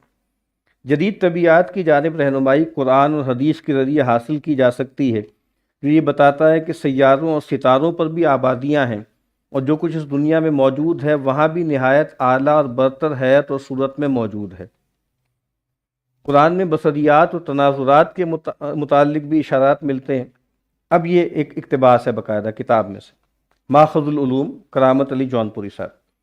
پورا قرآن طبیعاتی اور ریاضی علوم کے متعلق معلومات سے پر اجزاء سے بھرا پڑا ہے. اگر ہم ذرا سے غور کریں تو ہمیں اس کے لفظ میں حیرت انگیز معانی پوشیدہ نظر آئیں گے. قرآن نے فلسفہ قدیم کے تمام نظاموں کا بڑے اطمینان بخش طریقے پر ابطال کیا ہے. قدماء میں جو طبیعاتی سائنس رائج تھی اسے قرآن نے بیخ و بن سے اکھاڑ پھینکا. جدید یورپ کے فلسفہ اور قرآن کے مابین حیرت انگیز مماثلت پائی جاتی ہے. یہ جو ڈسکورس ہے نا، یہ میں عرض کر رہا ہوں کہ یہ آج تک بھی چل رہا ہے، آج تک بھی چل رہا ہے کہ قرآن مجید کے بہت سے آئیڈیلز تھے جو مسلمان اپنی نالائکی کے ذریعے ایکچولائز نہیں کر سکے. عہد جدید میں یورپ کے ذریعے وہ ایکچولائز ہو گئے. یہ بہت عام سی بات ہے، اور ہم نے بڑی کوتاہی کی. ہمیں تسخیر کائنات کا کہا گیا تھا، ہم نے نہیں کیا، یا ہم نے ایک زمانے میں کیا پھر ہم نے چھوڑ دیا، پھر یورپ نے کیا. وہ حکم تو ہمیں دیا گیا تھا، ہم نے نہیں کیا، انہوں نے کر لیا۔ یہ ایک بہت عام سی بات ہے، اور یہ مطلب ایسی بات ہے کہ ٹروئزم جس کو کہتے ہیں نا، اٹس اے ٹروئزم، یہ تو بس بالکل طے بات ہے، اس میں کیا شبے والی بات۔ تو ہم پھر کہتے ہیں کہ ذرا دیکھ تو لینا کہ یہ جو تذکیر کائنات کی آیات تھیں، یہ قرآن مجید میں موجود تھیں، پیغمبر نے پڑھی، صحابہ نے، تابعین نے، تبا تابعین نے، اس کی کوئی تعویل اس طرح کی یا اس پر کوئی اس طرح کا عمل کرنے کی کوشش کی گئی ہو، وہ ہمیں بہرحال نظر نہیں آتا۔ تو یہ مطلب اللہ معاف کر دے، اس طرح کھلے عام یہ باتیں کرنا کہ مسلمانوں نے دین کے اتنے بڑے امر پہ روگردانی کی یا کوتاہی کی، پھر یہ سوچنا چاہیے کہ یہ کہاں تک جاتی ہے بات۔ جو اس قرآن کے اولین مخاطبین تھے، ان کے ہاں ان آیات کی یہ والی تفہیم جو آج ہم کر رہے ہیں، اور اس کے ذریعے اس کائنات میں ڈرل کرنا، اس کائنات کو کھوجنا، اس میں آگے سے آگے جانا، اس کے ریسورسز کو ایکسپلور کرنا، یہ ہمیں کہیں نظر آتا ہے؟ اگر آتا ہے تو ٹھیک ہے، مطلب مجھ طالب علم کو نظر نہیں آتا، تو پھر اتنی بڑی بات کہنا بہرحال ایک بڑی جسارت ہے، اور پھر یہ بہت دور تک جائے گی نا کہ بھئی چلو ہم تو نالائق تھے، ہم نے نہیں کیا، انہوں نے کیوں نہیں کیا؟ اور جن لوگوں کو آپ کہہ رہے ہیں کہ انہوں نے کیا تھا، انہوں نے قطعاً یہ کام نہیں کیا تھا جو آپ کہہ رہے ہیں۔ وہ رفتہ رفتہ چل رہے ہیں، ضرورت کے تحت کچھ ایجادات ہو رہی ہیں، کچھ چیزوں کو دیکھا جا رہا ہے۔ یہ جو آبسیشن ہے اس کائنات کو، اس نیچر کو مغلوب کرنے کا، اس کو نچوڑنے کا، اور اس کے ذریعے جو ہے وہ سرمایہ جمع کرنے کا، یہ پوری دنیا میں کہیں نہیں پایا جاتا تھا آج سے 300 سال پہلے، کہیں نہیں پایا جاتا تھا۔ یہ بالکل ایک نیا آبسیشن۔ اہل یورپ نے، ابھی انہی کا بیان چل رہا ہے، اہل یورپ نے صلیبی جنگوں کے دوران یا اسپین میں یونانی یا عربی علوم حاصل کرنے سے کبھی اعراض نہیں کیا۔ حالانکہ عہد حاضر کے مسلمان جن کا پانسا پلٹ چکا ہے، تمام قسم کے علوم کی تحصیل کو ناپسند کرتے ہیں، اور یہ بھول گئے ہیں کہ علم کسی شخص کے پاس اس وقت تک نہیں پھٹکتا جب تک پوری توجہ سے اس کی منتیں نہ کی جائیں۔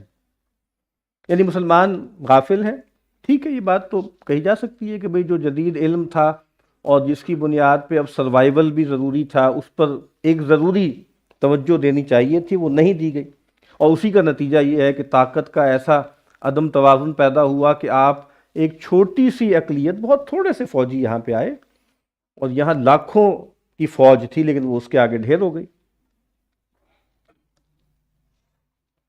وہ اس بات سے خوش ہے کہ مصر نے محمد علی اور سلطنت عثمانیہ نے محمود دوم کی سربراہی میں کم سے کم کچھ مغربی اداروں سے اثر قبول کیا ہے، اور بحیثیت شیعہ ہونے کے انہیں اس ضمن میں فارس کی پسماندگی کا بڑا قلق ہے۔ فارس یعنی ایران، تو گویا اس کی جو پسماندگی ہے اس کا قلق ہے۔ وہ سائنسی علوم کی تحصیل کے لیے یورپی زبانوں سے واقفیت کو اس سمت میں پہلا قدم سمجھتے ہیں، جس کے بعد ہی سائنسی تصانیف عربی، فارسی اور اردو میں ترجمہ کی جا سکتی ہیں۔ برطانوی حکومت نے 19ویں صدی کے آغاز میں تعلیمی، ثقافتی اور اقتصادی ادارے قائم کیے۔ مثلا جدید سائنس کی تعلیم 1835 میں انگریزی زبان میں شروع ہوئی۔ پہلا انجینئرنگ کالج روڑکی میں 1847 میں، اور پہلا میڈیکل کالج بمبئی میں 1845 میں قائم ہوا۔ ان کے جواز میں کرامت علی کا نقطہ نظر ایک نظریاتی بنیاد قائم کرنے میں ممد و معاون ثابت ہوتا ہے۔ تو یہ جتنے بھی جدید ادارے ہیں، جس طرح ہم پہلے بھی عرض کرتے ہیں کہ یہ ادارے مڈرنٹی میں پیدا ہوئے، اور ہمارے ہاں کلونیل دور میں پیدا ہوئے۔ اس سے پہلے نہ ان معنوں میں یونیورسٹی تھی، نہ ان معنوں میں ٹیکنیکل کالجز تھے، نہ ان معنوں میں میڈیکل کالجز تھے، نہ ان معنوں میں بڑے بڑے ہسپتال تھے، نہ اس طرح کے بڑے بڑے جیل خانے تھے، کچھ بھی نہیں تھے۔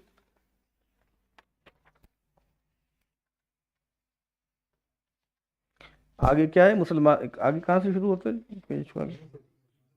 مسلمانوں کے لیے ان تمام اداروں میں سب سے اہم ادارہ دہلی کالج تھا، اس کا ہم ذکر پہلے کر چکے ہیں۔ مولوی عبدالحق صاحب کا ایک کتابچہ ہے مرحوم دہلی کالج، وہ اسی پر ہے، جو ابتدا میں کلاسیکی اسلامی تعلیمات کا مدرسہ تھا، جسے 1827 میں برطانیہ نے مالی امداد دینا شروع کی۔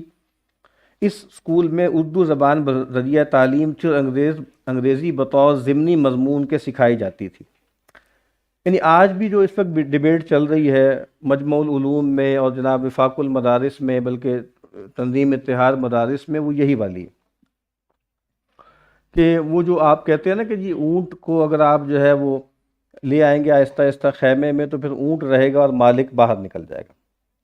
تو یہ جو جامعۃ الرشید کا پروجیکٹ ہے، رالی یونیورسٹی اسکول، اس کو آہستہ آہستہ کریں، تو یونیورسٹی کی للک اتنی زیادہ ہے، اس کی طرف لوگوں کی طلب اتنی زیادہ ہے کہ بہت سے لوگ یہ کہیں گے کہ بھئی کیا ضرورت ہے اس جھک ماری کی، مدرسے میں 8 سال لگانا، اس کے بعد ایکریڈیٹیشن، اور اس کے بعد یہ کرنا وہ کرنا، یہ بہتر جگہ نہیں ہے۔ یہ کام نہ ہم کر لیں، اور آہستہ آہستہ جیسے آپ کو لگے گا کہ لوگ وہاں شفٹ ہونا شروع ہو جائیں گے 4 ایئر بی ایس میں، آپ کہیں گے جی 4 ایئر بی ایس ہے، اس میں وہی چیزیں پڑھا رہے ہیں ہم جو درس نظامی کی ہیں، کنڈینس کر دیا، ساتھ ہم سوشولوجی بھی پڑھا رہے ہیں، فلاں بھی پڑھا رہے ہیں، ڈمائی پڑھا رہے ہیں۔ 8 سال میں اللہ معاف کرے کوئی اہلیت نہیں پیدا ہو پاتی، تو 4 سال میں کیا پیدا ہونی ہے؟ کہ جس میں سمسٹر آپ دیکھیں نا، اب آپ جب یونیورسٹی کو قبول کرتے ہیں نا، تو یہ نہیں ہوتا کہ جی فجر کے بعد سے شروع ہو جائیں گے اور مغرب تک اسباق چلیں گے، بیچ میں تھوڑا تھوڑا کھانے کا چھٹی ہوگی، یہ نہیں ہوگا۔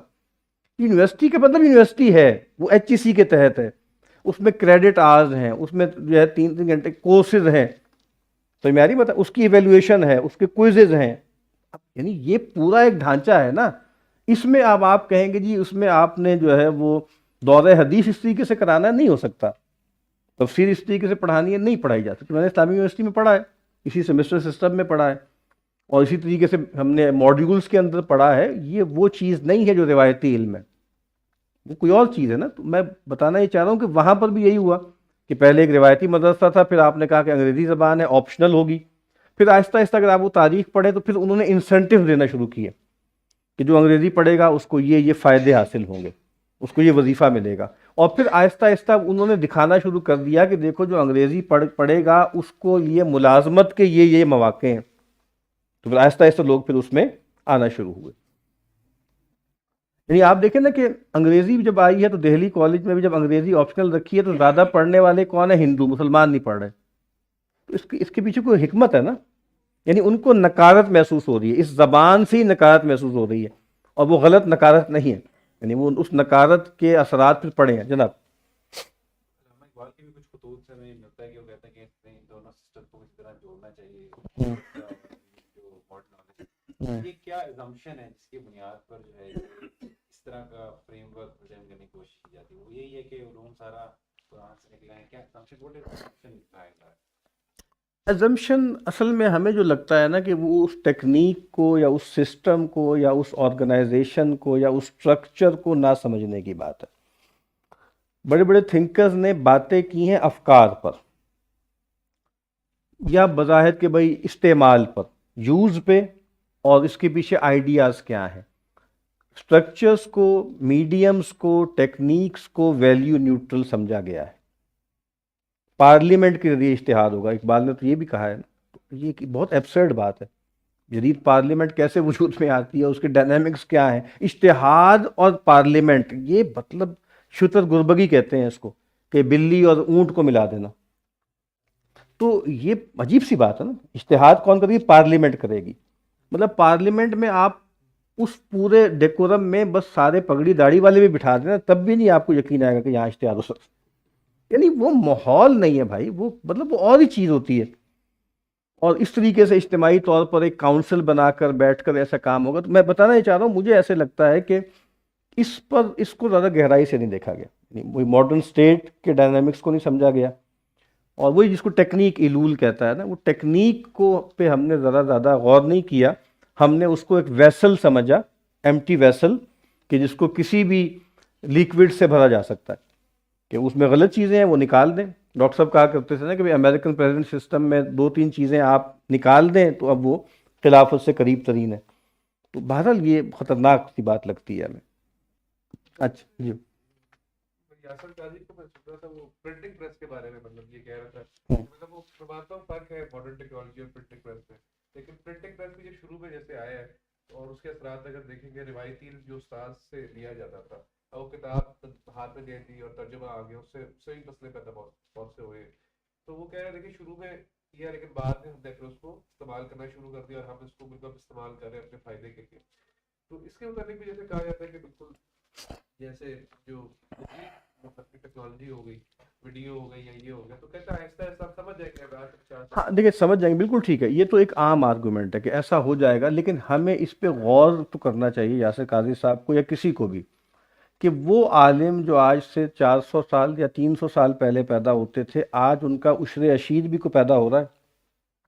اور کیا کسی بھی پہلو سے یہ دور اس دور سے بہتر ہے؟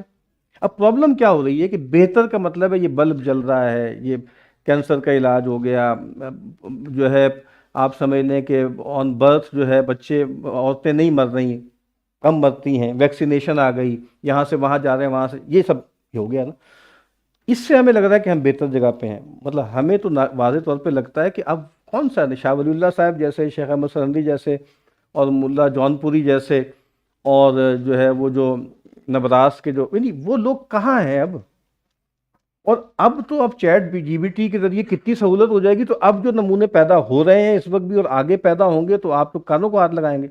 اگر تو مثال کے طور پہ وہ چیز پروڈیوس کرنی ہے، یعنی مفتی لیس جیسے لوگ پروڈیوس کرنے ہیں، تو بہت اچھی بات، بندہ پہن کے اور وہ کر کے اور وہ داڑھی لگا کے بیٹھ۔ اب پرابلم تو یہی ہو رہی ہے نا کہ اللہ معاف کرے، ہمارے اندر فیسینیشن بہت زیادہ ہے ماڈرن گیجٹس کی اور ماڈرن انوائرمنٹ کی، بہت زیادہ ہے، اسی لیے ہمیں لگ رہا ہے کہ بہت ٹھیک ہو رہا ہے، بہت صحیح ہو رہا ہے، اور اس میں کوئی شک نہیں ہے کہ قبول کرنا پڑے گا، کریں گے کریں گے کریں گے، لیکن کیا یہ اچھے کے لیے ہو رہا ہے؟ ہم تو اس کو کوشچن کر رہے ہیں۔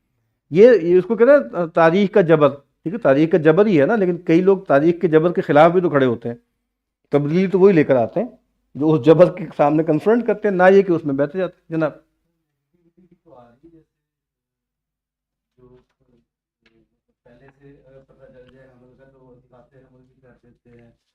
ہاں ہاں، یہ بالکل صحیح ہے۔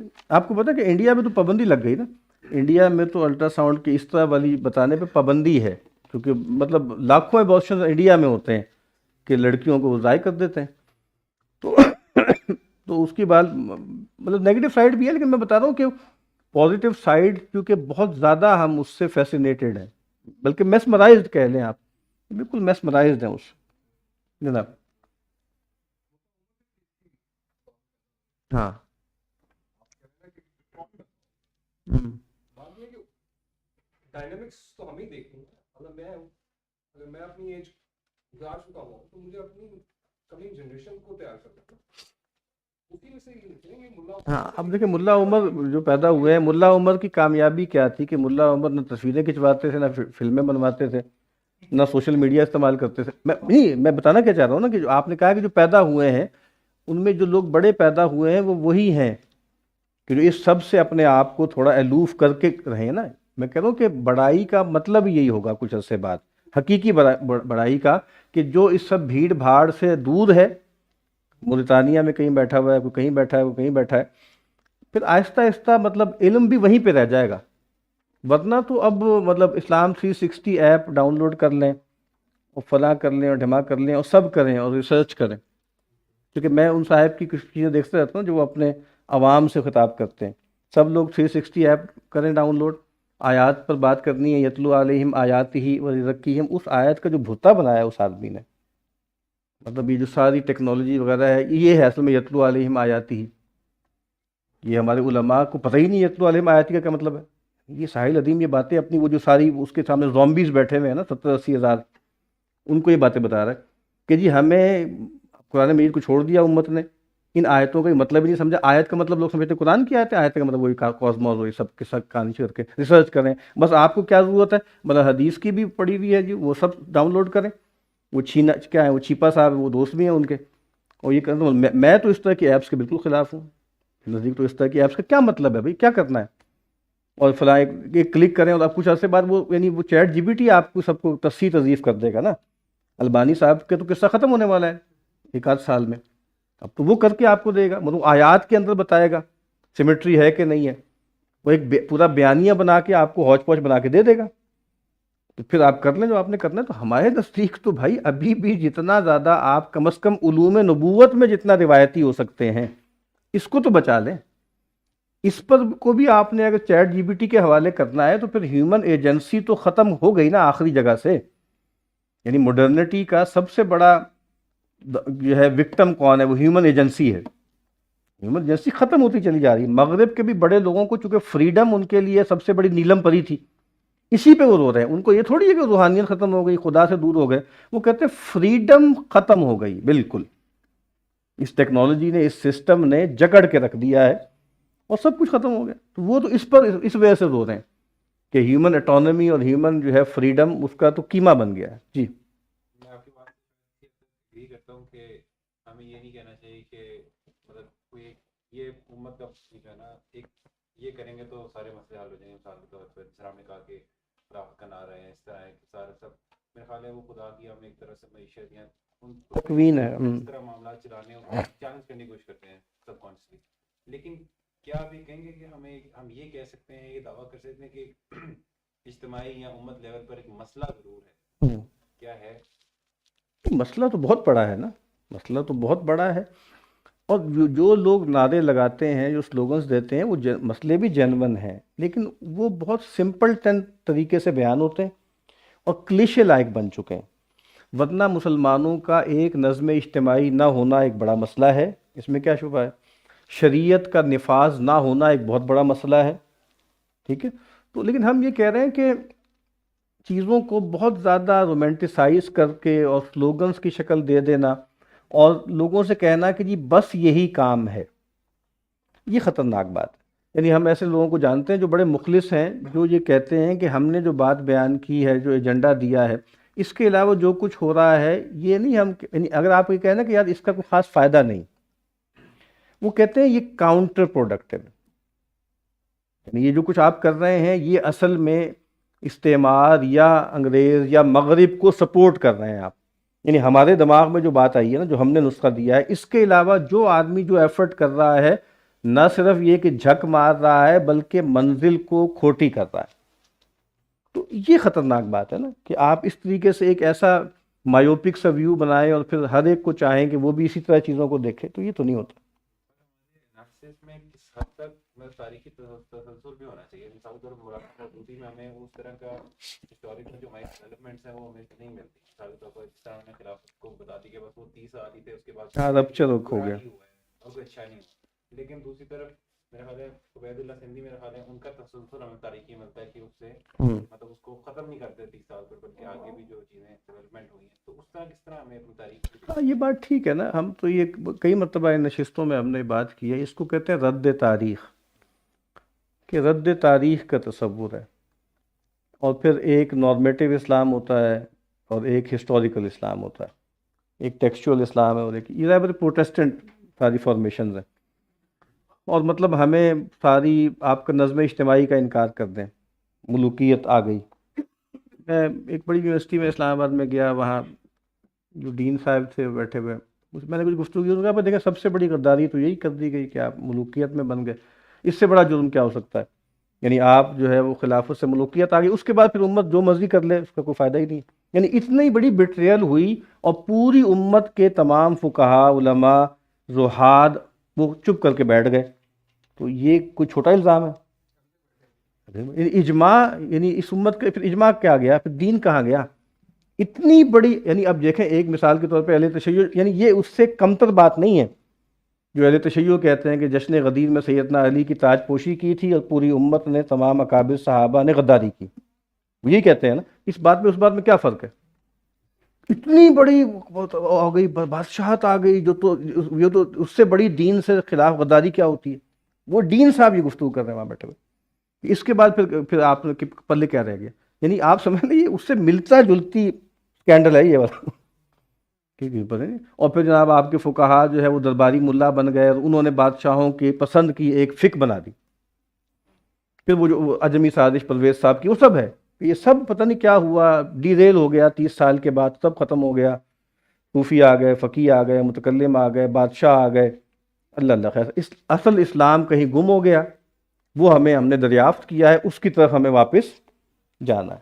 تو بیک ٹو دا اسکرپچر, جو مارٹن لوتھر کا نعرہ تھا, بس وہی چل رہا ہے. جی جوڑتے ہیں جا کے ڈیموکریسی سے. ہاں ڈیموکریسی. ہم کو سسٹم آ گیا تو بس. اب وہی میں کہہ رہا ہوں نا کہ دین یہ چاہتا تھا کہ غلامی ختم ہو, قرآن نے کہا تھا غلامی ختم ہو, پیغمبر چاہتے تھے غلامی ختم ہو, آپ نے برقرار رکھی. آپ نے نہیں, پوری امت کے تمام فقہاء نے اس کو جاری رکھا. انگریز کو سلام کریں کہ اس نے آ کر قرآن کی ایک منشا کو پورا کر دی. یہ بات غامدی صاحب اسی بالکل انہی الفاظ میں کہتے ہیں. سسٹم, ہاں ایسے ہی. انحراف کرتے ہیں تو ظاہر ہے کسی نہ کسی سسٹم کے اندر ہم نے بینگ سبارڈینیٹ جانا ہی جانا. ایسے ہی ٹھیک کہہ رہے ہیں آپ، لیکن اصل میں سسٹم کا لفظ خاصا پرابلمٹک ہے، کیونکہ یہ بالکل ایک نیا لفظ ہے نا، اور اس نے خاصے مسائل پیدا کی ہیں. تو نظام اور نظم تو تھا، لیکن نظام جن معنوں میں استعمال ہوتا ہے نا، یہ بالکل ایک نیا تصور ہے. اب جیسے وہی غامدی صاحب یہ کہتے ہیں کہ دیکھیں اسلام نے تو بس یہ کیا ہے کہ افراد پیدا کر دیے، یعنی معاذ اللہ، یعنی اسلام کی ایک ناکامی ہے کہ اس نے ابو بکر، عمر، عثمان اور علی تو پیدا کیے جو بڑے لوگ تھے، لیکن کوئی نظم یا نظام نہیں دے سکے. اور مثال کے طور پہ پرامن انتقال اقتدار جو جمہوریت کا ایک سب سے عظیم تحفہ ہے، وہ نہیں ہو سکا. کتنے دو تو آپ کے شہید ہی کر دیے گئے. تو یہ کس نے دیا؟ یہ بھی انگریز بہادر نے دیا نا. اب آپ دیکھ رہے ہیں نا کہ یہ دین کا آئیڈیل تھا جمہوریت، شورائیت، آپ ملوکیت میں چلے گئے. دین کا آئیڈیل تھا غلامی کو ختم کرنا، دین کا آئیڈیل تھا ایمانسپیشن آف ویمن. کچھ بھی نہیں کر سکے نا آپ. وہ ساری کام مغرب نے ایکچولائز کر دیے. دین کا مقصد تھا تسخیر کائنات، چلیں اب وہ بھی نہیں کر سکے. تو آپ نے جھکی ماری ہے نا. اور وہ لوگ چاہے کافر بھی ہوں، وہ قرآن کے منشا کو سمجھ گئے قرآن پڑھے بغیر، اور بالکل انہوں نے اس کو ایکچولائز کر لی. اب یہ اتنی ایبسرڈ بات ہے، لیکن یہ بہت بکتی ہے، بہت چلتی کہتے ہیں وہ چھپ کے قرآن پڑھ رہے ہیں. ہے. ہاں تو قرآن ان کو پتہ نہیں، وہ کھل کے پڑھ رہے ہیں، تو ہم وہ نہیں پڑھ رہے کھل کے. ہاں، لیکن وہ پتہ نہیں کون سا قرآن پڑھ رہا ہے، مجھے نہیں پتہ. مطلب مجھے اصل میں اس پہ اشکال ہے نا کہ یہ کہنا کہ اسلام کے اصول مغرب نے اختیار کر لیے. ہم 25 سال مجھے ہو گیا جھک مارتے ہوئے مغرب کی فکر کو، ان کو اداروں کو پڑھتے ہوئے، مجھے تو نظر نہیں آ رہے کون سے اصول ہیں جو قرآن سے لیے ہیں اور دکھائے ہیں. مطلب مجھے تو اسی پہ اشکال ہے نا. یہ کہنا کہ وہ لیے وہ کون سے ہیں بھائی؟ ہمیں تو جو کچھ نظر آ رہا ہے وہ اتنا خوفناک ہے، وہ اتنا خطرناک ہے کہ اللہ معاف کرے اگر یہ اسلام سے انہوں نے لیے ہیں تو پھر بہت ہی بری بات ہے. یعنی کم از کم ہم یہاں پہ کھڑے ہو گئے نا کہ جو کچھ مغرب کر رہا ہے وہ اسلام سے لیا ہے، تو ہمیں نزدیک تو قابل نفرت ہے، وہ ڈی ہیومنائزنگ ہے. تو قرآن مجید کیا ڈی ہیومنائز کرنے آیا تھا انسانوں کو؟ عجیب بات ہے. آپ کچھ کیا چاہ؟ میرا سوال یہ ماڈرنزم سے ہی ریلیٹڈ ہے کہ جو ویسٹرن کانسیپٹ ہے جس میں یہ ٹیکنالوجیکل ایڈوانسمنٹ اور یہ سب چیزیں ہیں، تو سر اگر اسلام سے ہمارا ایک مکمل ضابطہ حیات ہے، کوڈ آف کنڈکٹ ہے، تو اس کی جدید دور میں جگہ کہاں بنتی ہے بجائے پھر کیا مطلب کس طریقے سے؟ جدید دور میں اس کی جگہ تقریباً وہی بنتی ہے جو اصحاب کہف کی تھی. اب یہ بہت سی مشکل سی بات ہے. مطلب مصیبت کیا ہے؟ یعنی آپ ایک جوا خانہ اور ایک اللہ معاف کرے یعنی کعبہ خانہ کھول دیں، اور آپ اس میں جناب ڈانس کلاسز شروع کر دیں، اور آپ سب کچھ کام شروع، پھر آپ کہیں جی اس میں اسلام اس کے بارے میں اس کو کیسے ٹھیک کرتا ہے؟ اسلام کیا کہتا ہے؟ اسلام کہتا ہے یہ باطل ہے. ہم یہ کہتے ہیں کہ موجودہ نظم باطل ہے. اسلام یہ کہتا ہے اس کو گراؤ، اس کو ختم کرو. یہ جو بات ہے نا کہ یہ تو بن گیا ہے نا. اب اسلام بتائے کہ جی گزارا کیسے کرنا ہے، یا اس کو مسلمان کیسے کرنا ہے. مطلب مجھے یہ ایک ایبسرڈ سی بات لگتی ہے. نہیں ہونا چاہیے تھا یہ سب. اب ہو گیا ہے تو اس کو بنیادوں سے پکڑ کے کم از کم نظری طور پہ تو اس کو ڈسمینٹل کریں، ڈیکنسٹرکٹ کریں. ابھی تو آپ کے پاس اتنی ایجنسی نہیں ہے کہ خارج میں آپ کچھ بنا سکے. کم از کم آپ اپنی آپ سمجھ لیں کہ جو اس علمیت کو تو محفوظ رکھیں. آپ ہر چیز کو جو ہے ان کے مطابق ڈھالتے چلے جا رہے ہیں. یعنی یہ جو تصور ہے کہ الاسلام صالح لکل زمان و مکان، کا یہ مطلب نہیں ہے. بہرحال ایک دور وہ بھی ہوگا کہ آپ کو ایلینیٹ ہونا پڑے گا، آپ کو الوف ہونا پڑے گا. اس کے بغیر کوئی چارہ نہیں ہے. آپ کہیں کہ جی یہ سب ہم کر لیں، یعنی ترقی ساری یہ والی ہو اور ہم ہوں اللہ والے، یہ ناممکن ہے. یہ میں آپ کو بتا دوں ممکن ہی نہیں ہے. مطلب اس ترقی کی یہ قیمت ہے اور اسٹرکچرل قیمت ہے، اس میں کسی بدنیت یا کوئی دخل نہیں ہے. جو آدمی بھی یہ کرے گا اس کو اپنی روح کا سودا کہیں نہ کہیں بیچ میں کرنا پڑے. اس کو پتہ بھی نہیں لگے گا کہ یہ ہو گیا روح کا سودا. ہم یہ بات کہہ رہے ہیں تو ہمیں نہیں لگتا کہ جیسے کمپیٹیبلٹی ہے، نہیں ہے کمپیٹیبلٹی. یہی وجہ نہیں شاید کہ ہمیں احادیث اسی زمین کی ملتی ہیں کہ آپ پہاڑوں میں جو ہاں وہ ایک منہج ہے، وہ ایک منہج ہے. لیکن یہ والا منہج جو ہے وہ لوگوں کو لگتا ہے کہ یہ ایک صوفیانہ پن ہے، رہبانیت ہے، اسکیپزم ہے. چاہے اس شکل میں نہ ہو، لیکن کہنے کا مطلب یہ ہے کہ یہ سمجھنا کہ ہم مقابلہ کر سکتے ہیں. میں تو عرض کرتا ہوں کہ ہم نص سے بتا سکتے ہیں کہ ہم مقابلہ نہیں کر سکتے. یہ بتا دیں کہ دجال کا مقابلہ کر سکیں گے مسلمان، ختم ہوگی بات. پھر یعنی آپ ادھر ہی جا رہے ہیں.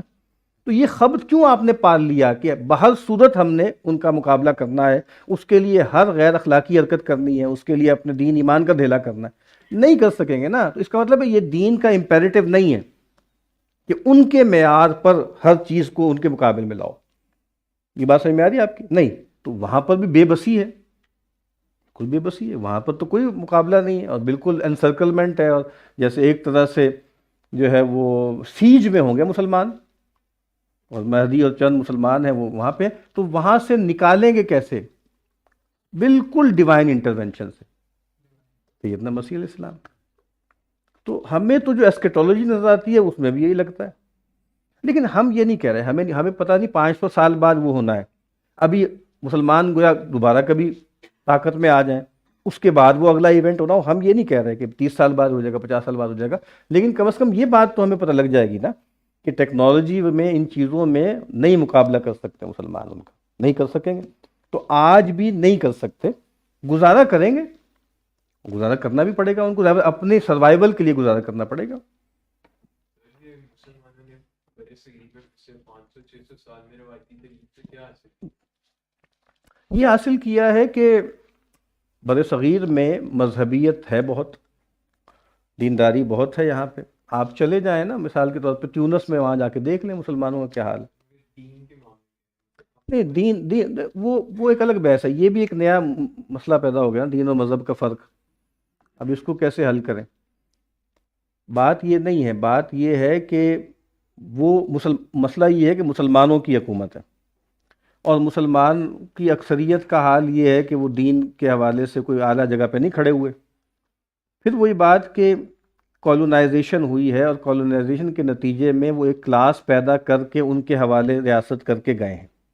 یہ تو آپ کہہ سکتے ہیں کہ بھئی کیا روایتی مذہبی تعلیم نے اس سارے سٹرکچر کے حوالے سے کوئی نفرت پیدا کی یا کوئی ریزسٹنس پیدا کی؟ تو اس میں تو ہم اب طالب علم بھی یہ کہتے ہیں کہ کمزوری یقیناً ہے، کہ انہوں نے کیونکہ ماڈرن اسٹیٹ کو سمجھا نہیں. انہوں نے کہہ دیا اسٹیٹ نے کلمہ پڑھ لیا ہے، مسلمان ہی ہے، قانون کے ذریعے اسلامائزیشن ہو جائے گی، قانون سازی ہو جائے گی، اداروں کو ہم کر لیں گے. ہمیں بار بار یہ لگتا ہے کہ پھر وہی بات ہے کہ جدید اداروں کو نہ سمجھنا ہے، جدید بینک کو نہیں سمجھ رہے، جدید ریاست کو نہیں سمجھ رہے، جدید ٹیکنالوجی اور میڈیا کو نہیں سمجھ رہے. تو ظاہر بات ہر مولوی صاحب کو یہ پڑھانا ضروری بھی نہیں ہے، لیکن جو بڑے عالم ہیں کم از کم وہ تو یہ بصیرت پیدا کریں نا. ورنہ پھر وہ افسوسناک بات پیدا ہوگی کہ بھئی حافظ صاحب آ گئے ہیں تو ان کی تعریف میں باتیں ہو رہی ہیں کہ یہ حافظ قرآن جو ہے وہ بن گیا ہے. تو اگر اتنے ہم سادہ لو ہیں کہ ہم نے مطلب چھوٹی چھوٹی لالی پاپ سے خوش ہو جانا ہے اور دیکھ نہیں رہے کہ کیا ہو کیا رہا ہے، چل کیا رہا ہے، تو میں تو بار بار یہ عرض کرتا ہوں کہ یہ ایک جدید نوجوان کو جس کے اندر حمیت دینی ہے، ایک شکوہ بنتا ہے اس کا روایتی علماء سے، میں اس کو جسٹیفائڈ سمجھتا ہوں. لیکن اس کا حل یہ نہیں ہے کہ آپ اپنی جو ہے وہ نکیل وہ مسخروں کے ہاتھ میں دے دیں. یہ حل اس کا بعد حل نہیں ہے کہ ٹھیک ہے توجہ دلائیں، اور وہ ایسا نہیں ہے کہ وہ کچھ نہیں کر رہے، وہ بہت کچھ کر رہے ہوتے ہیں بیہائنڈ دا سینز بھی، اور جو لوگ جاننے والے ہیں وہ بتاتے ہیں کہ بھئی کیا کیا کچھ کیا جا رہا ہے.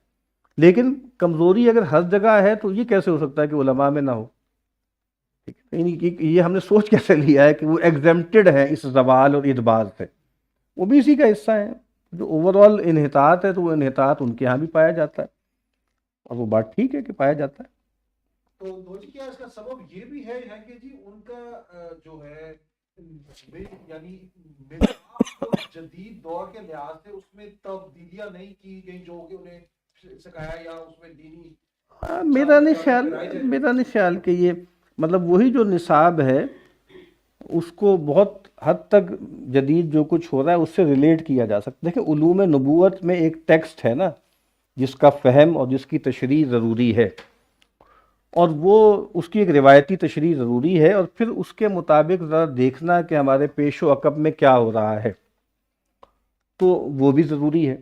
تو ہمارے نزدیک تو مثال کے طور پہ عقیدہ تحاویہ کی اگر آج نئی شرح کوئی آدمی کر دے بیٹھ کے تو وہ جدید فتنوں کے رد کے لیے بہت کچھ کافی ہے. تو ٹیکسٹ زیادہ بدلنے کی ضرورت نہیں ہے، کئی جگہوں پہ جیسے حاشیہ بدل دیں، کئی جگہوں پہ تھوڑی سی اس کی تشریح بدل دیں، تو اس کی ضرورت ہے. بہرحال جناب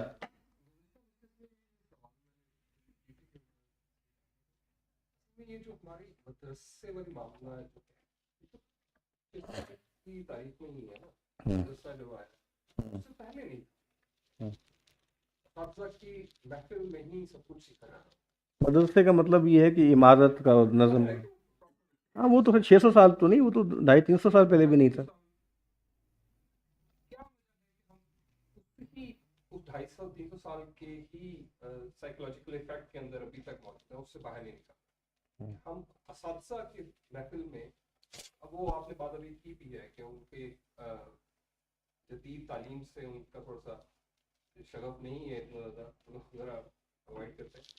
کیا وجہ ہے کہ جیسے یہ محفلیں ہو رہی ہیں ماشاء اللہ, اسی طرح کی ہماری ڈیبیٹس بند ہیں, ہم ڈیبیٹ کی طرف نہیں جا رہے, مکالمہ نہیں کر رہے. ہاں خیر اب کچھ سالوں سے تو مکالمہ شروع ہو گیا, کچھ زیادہ ہی ہو گیا بلکہ اب تو اتنا ہونا بھی نہیں چاہیے تھا. اب تو خیر شکایت نہیں ہونی چاہیے, اب تو بہت زیادہ مکالمہ ہوتا ہے. کنسٹرکٹیو یہ دیکھیں ماڈرن میڈیم کے ذریعے کنسٹرکٹیو کام ہو بھی نہیں سکتا, وہ اس کام کے لیے ڈیزائن نہیں ہوا نا. تو مکالمے کے لیے بھی دیکھیں پرابلم کیا ہو رہی ہے کہ جو بھی کام آپ کریں گے نا, آپ چاہتے ہیں کہ فروٹفل ہو اور ریچ بڑھے, تو فوری طور پہ پھر آپ اس اسٹرکچر کے سپرد ہو جائیں گے. ٹھیک سی بات ہے نا, مطلب مراد یہ ہے کہ بھئی آپ محدود سرکل میں ایک بات کر رہے ہیں, وہ 4 لوگوں کو پتہ ہے, آپ کو خود لگے گا کہ یہ کیا ہو رہا ہے, یہ باتیں پھیلنی چاہیے, عام ہونی چاہیے. پھر آپ اس اسٹرکچر کا حصہ بنتے ہیں, پھر اس میڈیم میں جاتے ہیں, پھر وہ میڈیم آپ کو ڈکٹیٹ بہت کچھ کرتا ہے. ٹھیک ہے کہ یہ بات کرنی ہے, یہ نہیں کرنی, یہ ریکارڈنگ ہو رہی ہے, یہ لائیو جا رہا ہے, فلاں جملہ نہیں بولنا, اس طرح نہیں کہہ سکتے. مولانا یوسف خان صاحب ہمارے ممدوح ہیں, ہمارے مخدوم ہیں, تو وہ کہتے ہیں کہ میرا چونکہ دورہ حدیث جو ہے وہ لائیو جاتا ہے نا, تو مجھ پہ بہت زیادہ پابندیاں, بالکل تلوار کی دھار پہ چلتا ہوتا ہے مجھے. تو یہ مسئلے ہیں نا, پھر مطلب یہ گپ شپ اس طرح کی باتیں کر لیتے ہیں.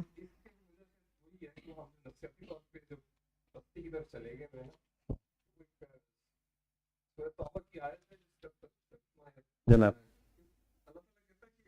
مسلمانوں کے چہروں کے اوپر کافر کو سختی نظر آنی چاہیے. ہم نے وہ جو ہے نا لبادہ اڑا ہوا ہے, اور کہ ہم سم ٹائمز یہ واقعہ یہ بھی ہوتا ہے کہ ہم ہر بات بیان کرتے ہوئے بھی ہم شرمندگی محسوس کر رہے ہیں. دین کی بات کرتے ہوئے بھی ہم لوگ آپ بیٹھے. اصل میں یہ جو میرا مقصد تو یہ تھا کہ جو مدرسے والا معاملہ ابھی جو کھڑا ہوا ہے پورے پاکستان میں ہے, یہ کسی اور طریقے سے بھی ہو سکتا تھا. یہ وہ ایک پولیٹیکل میٹر ہے, وہ ایک بات, لیکن ہم ایک دوسرے کو برداشت کا معاملہ ہے, وہ ہم بحث سے, مباحثے سے, مکالمے سے ہی دور کر سکتے ہیں. ہم یہ نہیں کر سکتے کہ ہم اپنی دکانداری لگا کے بیٹھے ہیں. اور نہیں بات آپ کی ٹھیک ہے مکالمے کے ذریعے, لیکن ہمارے ہاں پچھلے کوئی 40 سال سے نا, مطلب ملیٹنسی کا جو عنصر شامل ہوا ہے نا, مار دھاڑ کا, وہ جہاد افغانستان جو فرسٹ جہاد تھا نا, اس سے شروع ہوا ہے. اور اس میں یعنی اب جیسے جو مارا ماری ہے نا, یعنی بندوں کو مار دینا, میں تو لوگوں کو مثال لیتا ہوں, غلام احمد پرویز یہیں گلبرگ میں رہتے رہے ساری زندگی, ان سے زیادہ بدترین تحریفات کس نے کی ہوں گی؟ کبھی سنا ہو کسی نے جا کے پھینٹی لگائی ہے, کسی نے گولی مار دی ہے, کسی نے حملہ کیا ان پہ؟ تو جو بھی ہے, تو کہنے کا مطلب یہ کہ اب یہ ہے, اب یعنی بہت یعنی اس طرح کی جو چیزیں پیدا ہو گئی ہیں نا, دھمکیاں لگانا اور یہ کرنا اور اس طرح کی مار دھاڑ, یہ افسوسناک ہے. جو آپ جہاز کی طرف اس کو لے گئے, میرا خیال ہے کہ یہ جو ہمارا جدید تعلیمی نظام ہے, میں اس کو سمجھتا ہوں صحیح کہ وہ اس نے خلیج اتنی بڑی کر دی دونوں سیکٹس کے اندر, دونوں کی طرف, مدرسہ اور یہ جو آپ کی ہے یونیورسٹی ایجوکیشن, خلیج اتنی بڑی ہو گئی ہے کہ وہ ڈسکس ہو ہی نہیں سکتا. پچھلے 30 سال میں تو بالکل ڈسکس نہیں ہوا کہ یہ معاملہ. دیکھیں یہ اتنی سادہ بات نہیں ہے نا, مسئلہ یہ ہوتا ہے کہ جو اسٹیٹ ہے, اور اسٹیٹ کا پورا اپریٹس ہے,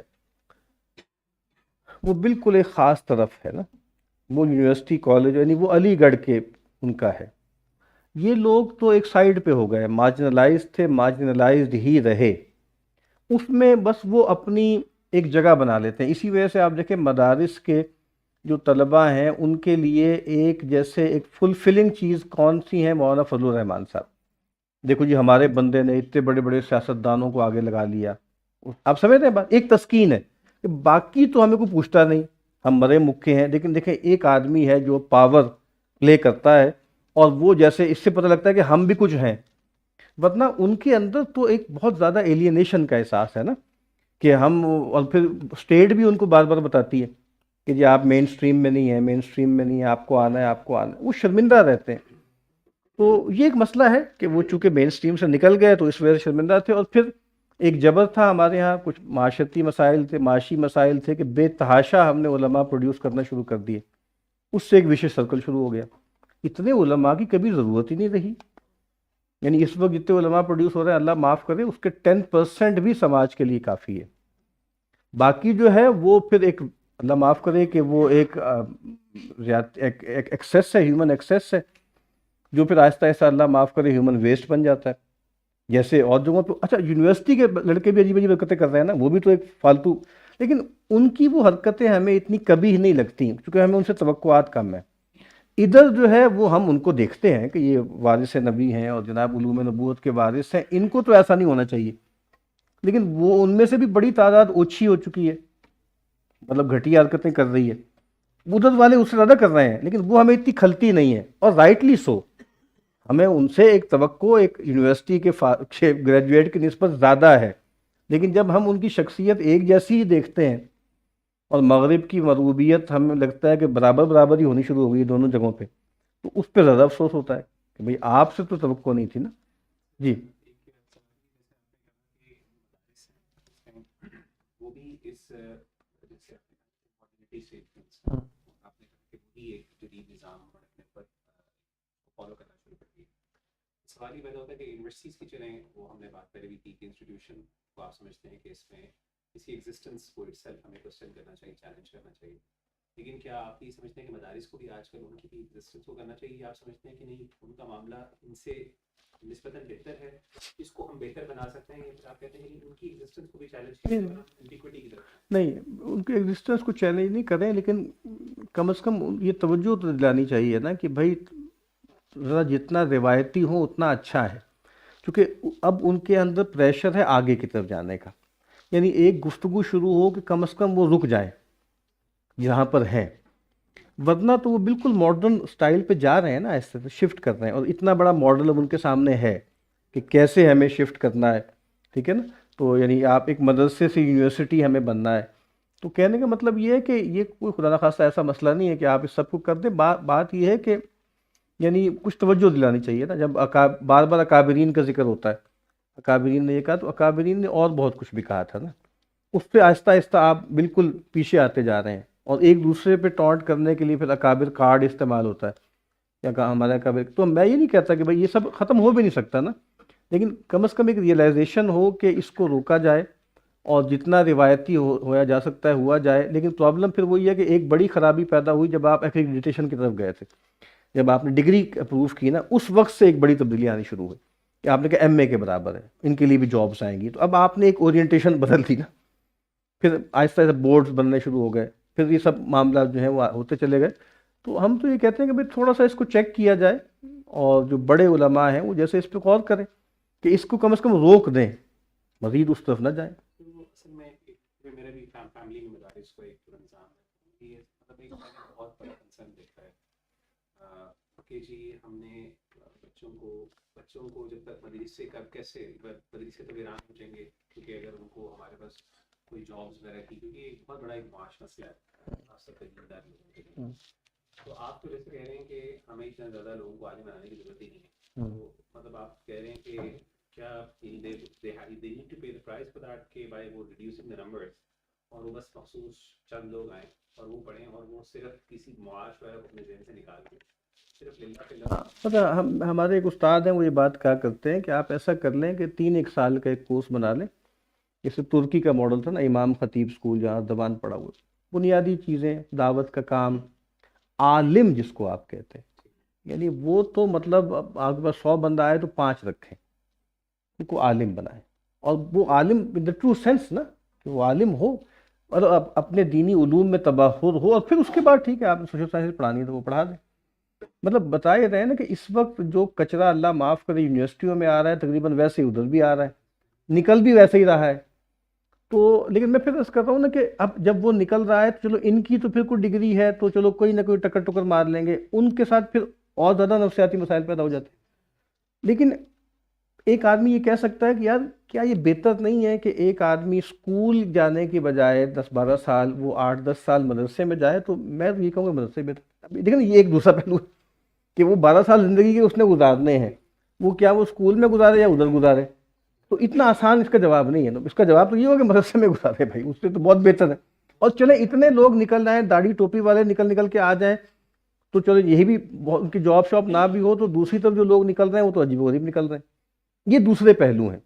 لیکن بہرحال مطلب عالم آپ کسے کہتے ہیں، تو اس کو جیسے اتنا ہلکا نہیں کرنا چاہیے جتنا ہمارے یہاں ہو گیا ہے نا، کہ مطلب کوئی معیار بھی نہیں ہے، سبھی کر کے چلے جاتے۔